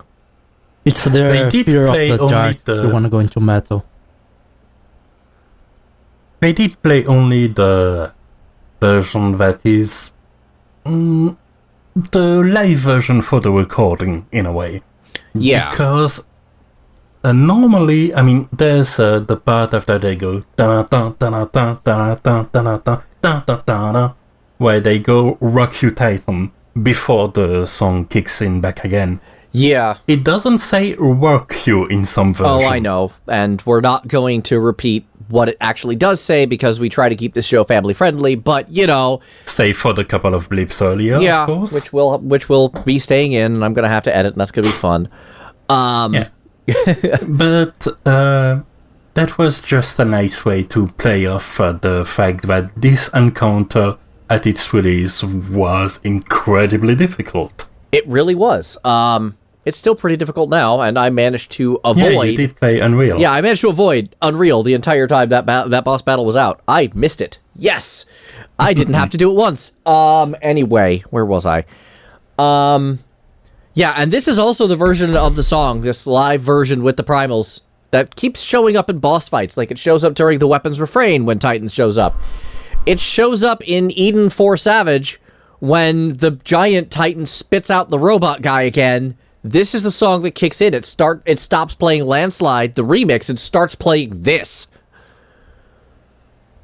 Yeah. So I actually was jamming to this one pretty good. I liked this a lot. And this is kind of like if a long fall is when the concert kicked into high gear, this is when it hit that top speed and it never slowed down for the rest of the show. Yeah, because the song in itself just lend itself so much to everybody going wild. Yup.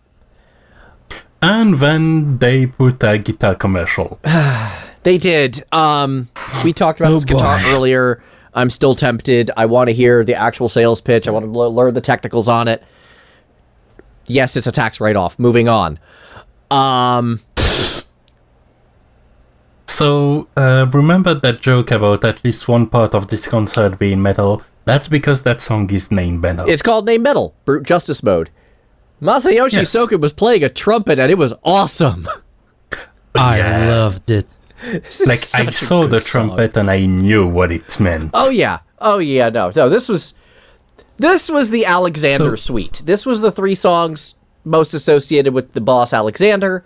The only one they were really missing was Cruise Chaser's theme. Which wouldn't really fit because it's a very different one. It's a lot more mellow than these other 3. So yeah. Yeah, we just go into metal. He's playing the trumpet.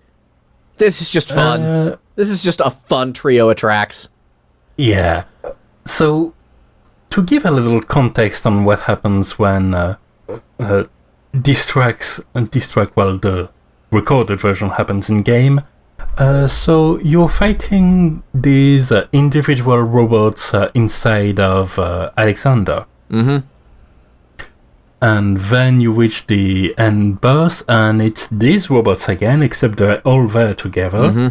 And after a while, they combine into a single giant robot, and this song plays, which has in its original version child voices cheering for the bad guy to beat you up,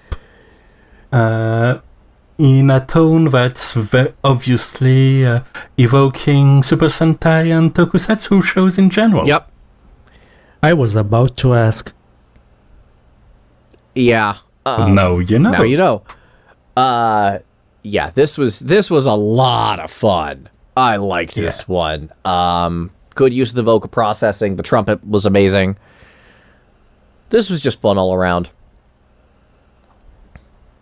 It really was. And the changes to the original tracks all work really well. Yeah, this lends itself more to a live environment than I would have expected, honestly, considering the tone of the song in game and on the soundtrack. Yeah, the changes are really judicious. They go a little bit faster, but give a little bit of downtime to compensate. Yeah. And it just works, and it works really well. It really does. I have very little negative to say about this one. This one had me smiling from beginning to end. It was really fun, and I really like how the use of the trumpet add some variation to the sounds of the concert. Yeah, because we had that lull in the middle where 3-4 tracks were just kind of, they exist, but here you really get some fun stuff, some experimentation with new instruments. Yeah. As far as I'm concerned, To the Edge and Return to Oblivion are some of the best individual tracks of the game, but the raid with, as a whole, the best soundtrack is the Alexander raid. I'm inclined to agree with that, even as the giant FF8 fan I am, loving a lot of Eden's stuff. Alexander still remains like the gold standard raid for me. I've never had anything even come close. Yeah. Can you believe that at the time it wasn't very well liked at all? Not just because of the difficulty, but also because it felt very different from how Coil hit. Coils was awful. Yes, but it was, in a lot of ways, an extension of the main story. This was way more of a side story, and now it's the standard. So we very much primed to appreciate it for what it did. Primed. Because the next song is Rise, which plays when you fight Alexander Prime. I wish I was smart enough to have thought of that. I can't believe Galen is the one making the pun observations today. It's a weird day, and I'm in a good mood because this concert was great. Yeah. Yeah, this is actually the same order that comes from the ultimate boss fight, the Epic of Alexander. It goes straight from Metal, Brute Justice Mode, to Rise.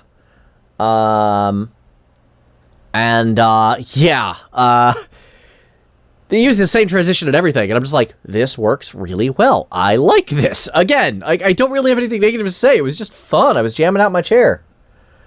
I wish I was jamming out with other human beings, but, I'll take the chair for now. Again, as far as intros to get you immediately into a song goes, Sonic Boom goes a long way. Yeah, it's so simple. It works so well.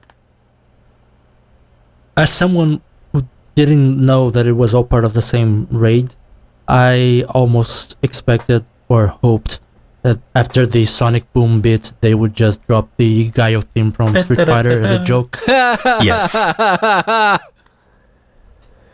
That would have been pretty great. Oh.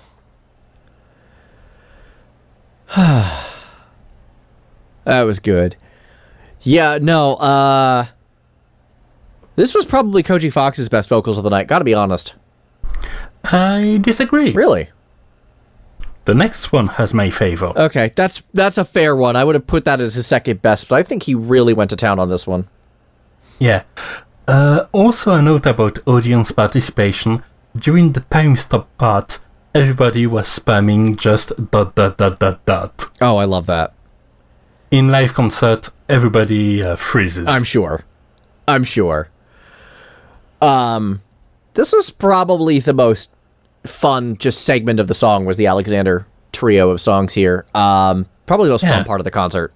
Like, most of the concert and it's nothing new for me, but it just brings back good memories, and at the same time it just good songs, some of the most consistently good ones in the repertoire, and they work really well for a band.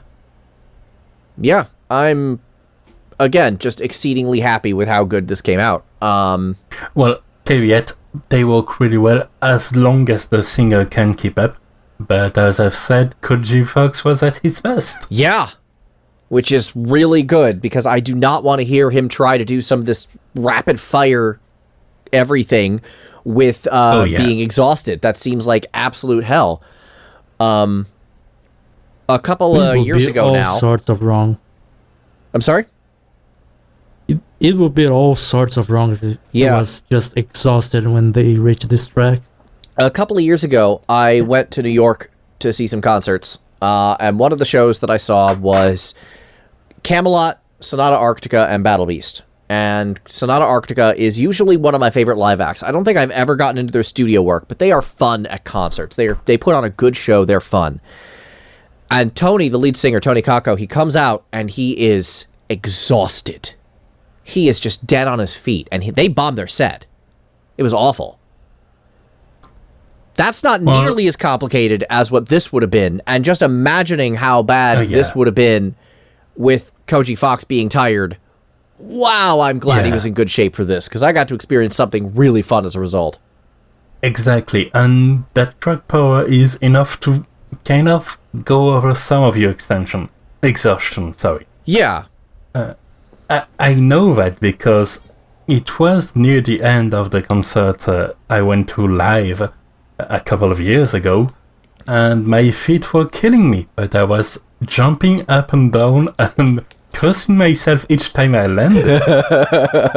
But also I didn't really care because it's Rise. Yeah. Yeah, pretty much.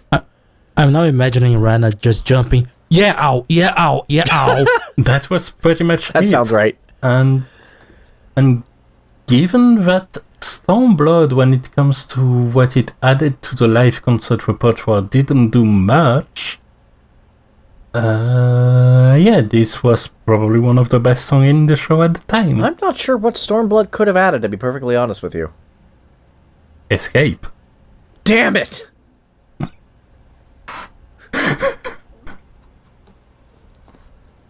Yeah. At the risk of repeating myself, there's just not much I can say about Rise. It was just super good. And then we have Locus, which is probably my favorite regular boss theme in the entire frickin' game, because it's that good. And that was incredible. Basically, this track moved position between concerts. It used to be an opener, because people didn't expect this track to work at all live. Yeah, neither did I. But it makes no sense live initially. You would think no, but then you're live and you see Koji Fox up close, starting to just spit out those lyrics clean with his voice heavily modified. But if you're live, you can get close enough that you can hear just the little bit of his real voice also coming through, and it's something special. Yeah, man. It's sung through the vocoder like the rest of the Alexander stuff for reasons of Alexander, but...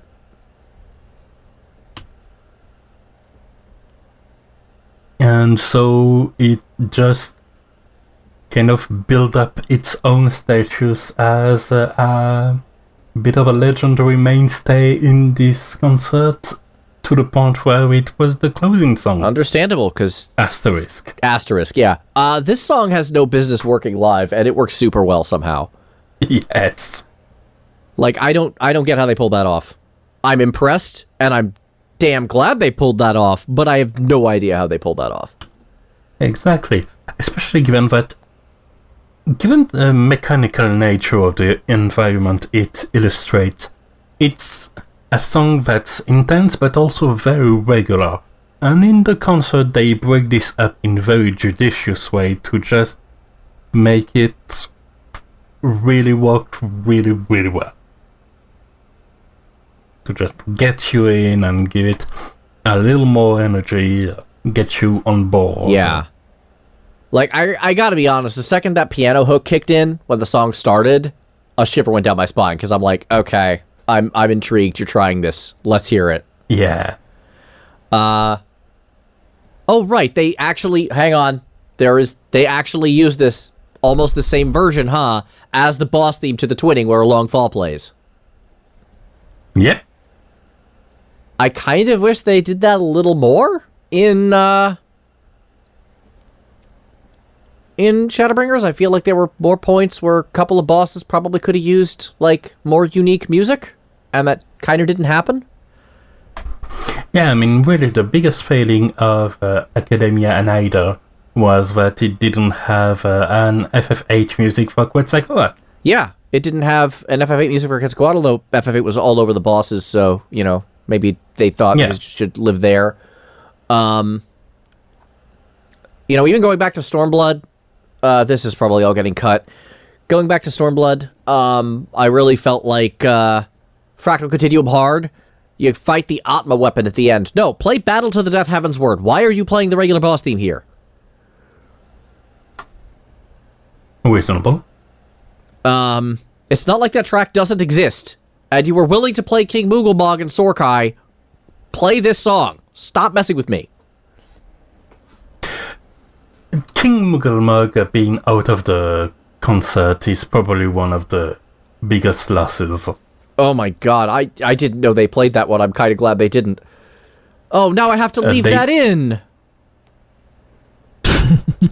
They played that, and there were stagehands that each had a couple of hats with balloons on top of them, and Koji Fox had to sing the King Mooglebog theme while switching hats for each of the voices he did, and occasionally a stagehand just extended a hand so the hat would be out of reach, making him panic mid-scene. It's a glorious, glorious mess. So this sounds like Awful Lahi. Sorry, Automaton Lahi, but I put it in my notes Awful Lahi, and that's its name in my mind.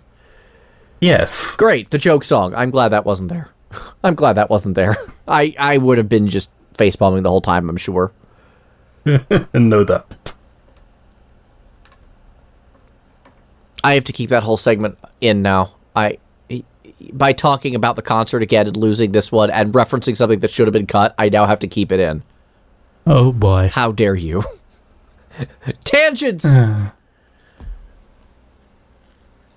I regret nothing. Okay. Well, yeah, the Locust is an incredible song. I love it. I love it, love it, love it, love it, love it. Yep. Edie? It's just a really fun ender, I think. Yeah. Really fun closer. I don't have much to say. It sounds neat. The synthesizer is amazing. They work really well with it. And it's perfect as the final asterisk song of the concert. Yeah. If the concert ended there, which they kind of pretended it did, I would have been entirely satisfied. So, a little bit behind the scene. During the recording of the episode, I don't keep my eyes only on the track list and the likes. So I went a little bit through Twitter, amongst other things, and I just saw during the recording a tweet from a certain Bellamy Beauregard, which says, okay, but the best, most iconic moment in all of FF14 when that guy asks if you had the strength to take another step, could you? And then you say yeah, and his axe enters the shot, and the guitar riff from Shadowbringer's theme begins, and nothing will top that moment. Yeah, they just replayed that exact moment. And then the guitar riff kicked in. Yes. And then we have my favorite... They know how powerful it is. Yeah, we have what turned out to be my favorite song / performance / everything of the whole night. Yeah.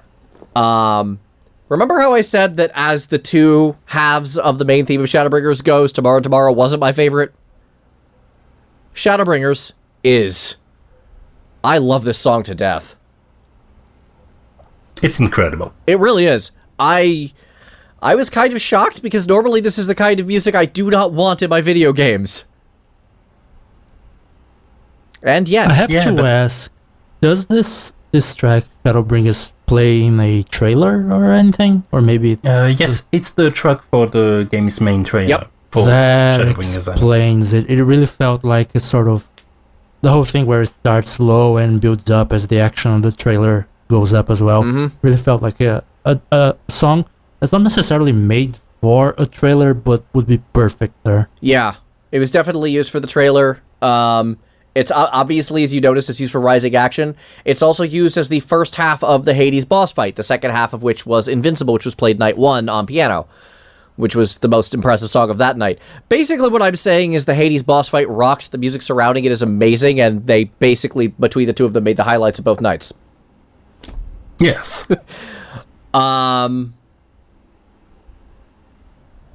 This just made me happy. They brought back Jason Charles Miller for this one. They did. And he he's the sounded original great. singer. He sounded great. Sounded great on this song. I mean, I guess I should bring this up. Like, I have to respect Soken's chutzpah in blinding Indigo and going straight into that instead of putting some space there, like playing an instrumental piece or something. Because right after Jason Charles Miller knocks out of the park on a long, not on a long fall, on To the Edge, then here comes Soken on Blinding Indigo, who is a passable singer, but he's not the professional rock singer that Jason Charles Miller is. Yeah, no, that's a good point. I didn't think of. Yeah, but, so yeah. I have to give him props for having the chutzpah to go on after that. But then as closers go, like, you're never going to top this. I can't imagine. God, I hope they keep this song in as well, but it would require the new singer. I guess they would need to keep Jason Charles Miller around. I'm glad I got a chance to hear this, because this was already one of my favorite songs of the whole soundtrack. It was special. It was really special. It was already one of my favorites. And then they started, and then it was the closer to the show, the guitar riff, Jason Charles Miller, the whole just vibe of it. It's hard to get me that emotionally attached to a song, but here we are. It was also really nice to listen to. It was really nice to listen to Miller without all the vocal effects he had on the previous songs in the concert, where he sounded very robotic deliberately. Here, I think it was probably just his natural voice, and it sounded really, really good. It fit really well. I could hear a little bit of compression on there, but that's nothing you would have noticed. Yeah, and that was the true end of the concert. And it was amazing! yeah, like I've said, for how it was a live stream and that's it, it felt much more like a concert that it had any right to be. Really did. I wish circumstances allowed the singers to be there live. I wish circumstances allowed an actual live performance. Obviously, the world is still in apocalypse mode, though we are finally coming out of it. I just got my second shot of the Moderna, and I'm actually pretty okay today, but the day after I got it, I was in bad shape. Life is going to go on, and I really hope I get a chance to see one of these live myself one day. I would absolutely adore that. All right, this episode's been going on for a really long time, but we still got one thing we need to talk about. But the concert wasn't the only new song that started at this event as a whole. Correct. There was already some Endwalker trailer song, but it wasn't the final version because the lyrics were obfuscated and sung by Soken, instead of this version where they were sung by the lead singer of Architects, which I admittedly don't personally know about. Neither do I. Nor did this song give me any reason to go and seek them out, I think. I'm in the minority on this one when it comes to the FF14 fandom, but I do not care about this song at all. I tried. This is thoroughly okay. It's a trailer song. That sounds like a trailer song to me. It's all over the place. I don't hate it, but it's okay. There are some moments that kind of draw my attention a little bit more, where I think it's more towards the beginning of the final third of the song. It gets a bit more over the top, kind of draws my attention in a little bit. But overall, it's fine. It works as a trailer, but I don't think I would stop to listen to it again on its own. I think it's going to grow in parts because one thing that Soken is extremely notable for is leitmotifs. Yeah. And this one will provide one for her whole expansion. And these moments, which will be illustrated by parts of this song, will no doubt in turn make you look at the song, back at the song a bit differently, especially if the lyrics involved also get other new meanings and everything like that. But it is very disjointed because they have a lot to cram in. They do. There are several sung parts that are echoes from each of the expansion's main themes, except Our Reborn has a Torn from Heavens instead of Answers as its callback. I think I'll give it this for the song. The trailer showcases people from lots of different places and obviously different cultures. I think that the song does a good job at sort of showcasing what would be different song styles to sort of symbolize those different cultures. It has, that's a good point. It has sort of a rock thing, it has a synthesizer bit, it has an orchestral bit, a choir. I think it does play off the aesthetics of the thing. It's just not something I listen to very much. It's trying to cram a whole world and like 10 years of game into 6 minutes. A whole world and a moon, apparently? And a moon, yeah. Yeah, and another parallel world. I do have to say, when you mention the usage of leitmotifs, I almost wanted to ask if this theme would be used as the leitmotif for white hair. There's a lot of white-haired people in the trailer. There's a lot. Oh. But yeah, as far as I'm concerned, one of the there are two main escalations, because the bass theme at the start is kind of almost melancholic, and then there are the two high points are when we get to Shalayan, which was emotionally impactful because it's something that I wanted for like 5 years, and that's finally happening. But also seeing the song pick back up like that with Amanda Achen at the lyrics once more. Yeah, I gotta be honest, I barely noticed her. Like, I knew she was there and I academically registered she was there, but she did not leave an impression on me on this song. She did on me, that's strange. Yeah.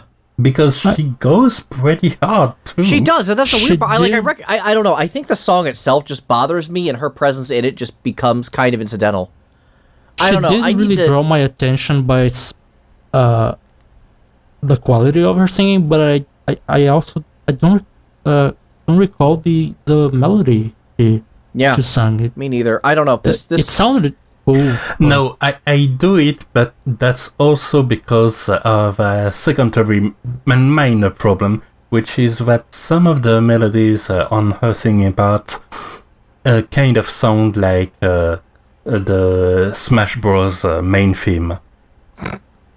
Oh boy. Well, that's a way to bring Nobuo Uematsu back into the composing team. No, it's like the first time she comes in, Alize's speaking at the time, so she's drowned under dialogue.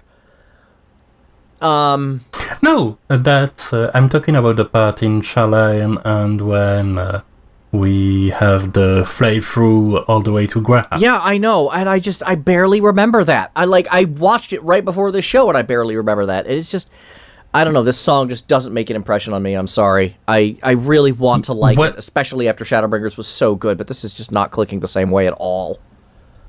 And then there's the second escalation, and I'm a lot more sour on this one. The one where we turn to the moon.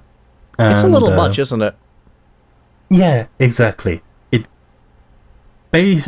feels like a swerve. It feels like it escalates for the sake of escalating, and adding 30 seconds kind of patching it in. That's actually kind of the point I'm about to make. This was a trailer song. Like, this isn't the actual main theme. This is the trailer version. This is clearly cut and edited and moved around and messed with for the purpose of the trailer. Though it does bring a comparison to what we just heard on the concert, Shadowbringers, which I thought sounded like a song that wasn't made for a trailer but could be used.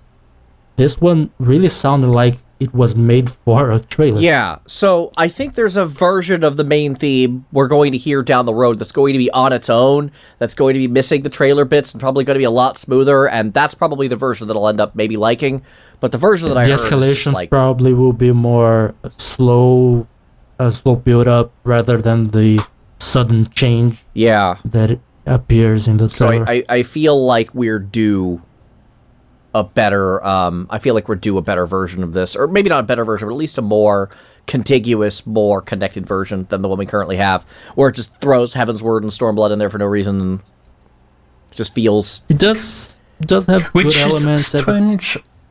It's strange also when you compare it to Shadowbringers, because both of the songs, both of the trailers looks back at what's happening with the Warrior of Light changing to all of his past jobs to get things done, and here all of the main themes intervening, and it's weird that it's on separate song and not having these reminders on the part where we have the job changes, which are an echo or something of the past. Yeah. I think Shadowbringers did a better job at connecting things. Then again, like, I'm just going to be honest, not only am I super lukewarm on Endwalker the song, I'm super lukewarm on Endwalker the thing at the moment, the expansion. I'm on board. I know. And I'm on board to a degree, and I'm hoping I change my mind, but, like, I don't care about the moon. I don't care about the Reaper class at all. It looks really dumb to me.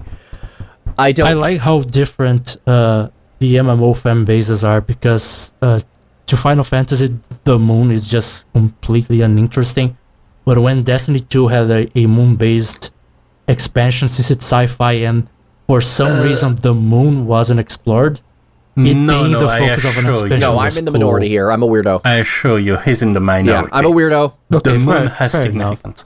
I mean, for starters, the moon was what brought up the very first, the remake of this game. Well, one moon But it's was another when moon. it crashed into the Yes. world. The moon that had Bahamut imprisoned, while the other moon, the one that's still up, has something bigger that's inside, reportedly, and it has the significance like that, plus some obvious FF4 callbacks. Yep. Oh boy. Their moon exploration. I don't know. So far I haven't been like extremely enthusiastic, except for one place which reminds me of Hitman 2, and that place I'm like, I want to go here. And that's an area called, I believe, Labyrinthos, which apparently is underground, and I'm like, that's an Ark Society bunker that I'm going to have to infiltrate, and I can't wait. And everybody hated the music of this zone. I'm a weirdo. I get it. I hope I turn around on it, but this didn't excite me nearly as much as what I saw from Shadowbringers, and the music doesn't excite me nearly as much as Shadowbringers did. At least Galen can just mute the theme for that zone and play the Hitman 2 soundtrack in the background. There's a non-zero chance of that. I'm not gonna lie. There might be some Isle of Gale playing. Well, this seems like a good wrapping up Yeah, I was point about to say me. that's probably more than all the time we have. This is gonna be an extra long episode, but we had a lot to talk about, so that's about all the time we have. But before we go, this has been a really long episode. Before we go, I want to hand it on over to Edie, who has a bit of an announcement. Yeah, so we like to share music here, and it seems EA, of all companies, also likes to share music.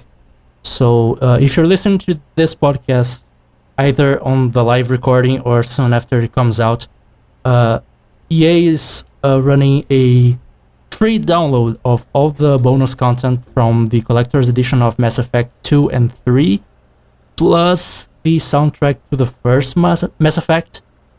It's available on their website for the Legendary Edition. It will only be available until May 31st, so go fast. Wasn't the first time they did that, incidentally.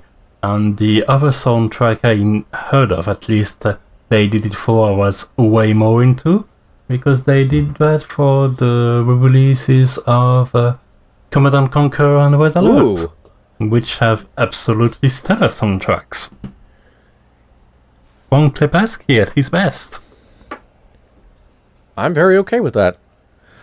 That is very cool. But yeah, go quickly because it's already near the end of May and it won't last past the 31st. Yes, indeed. And with that, thank you guys so much for tuning in. I need an actual outro at some point. We will work on writing that. Until then, see you guys next episode. Have a good one, y'all. See ya. See you next time.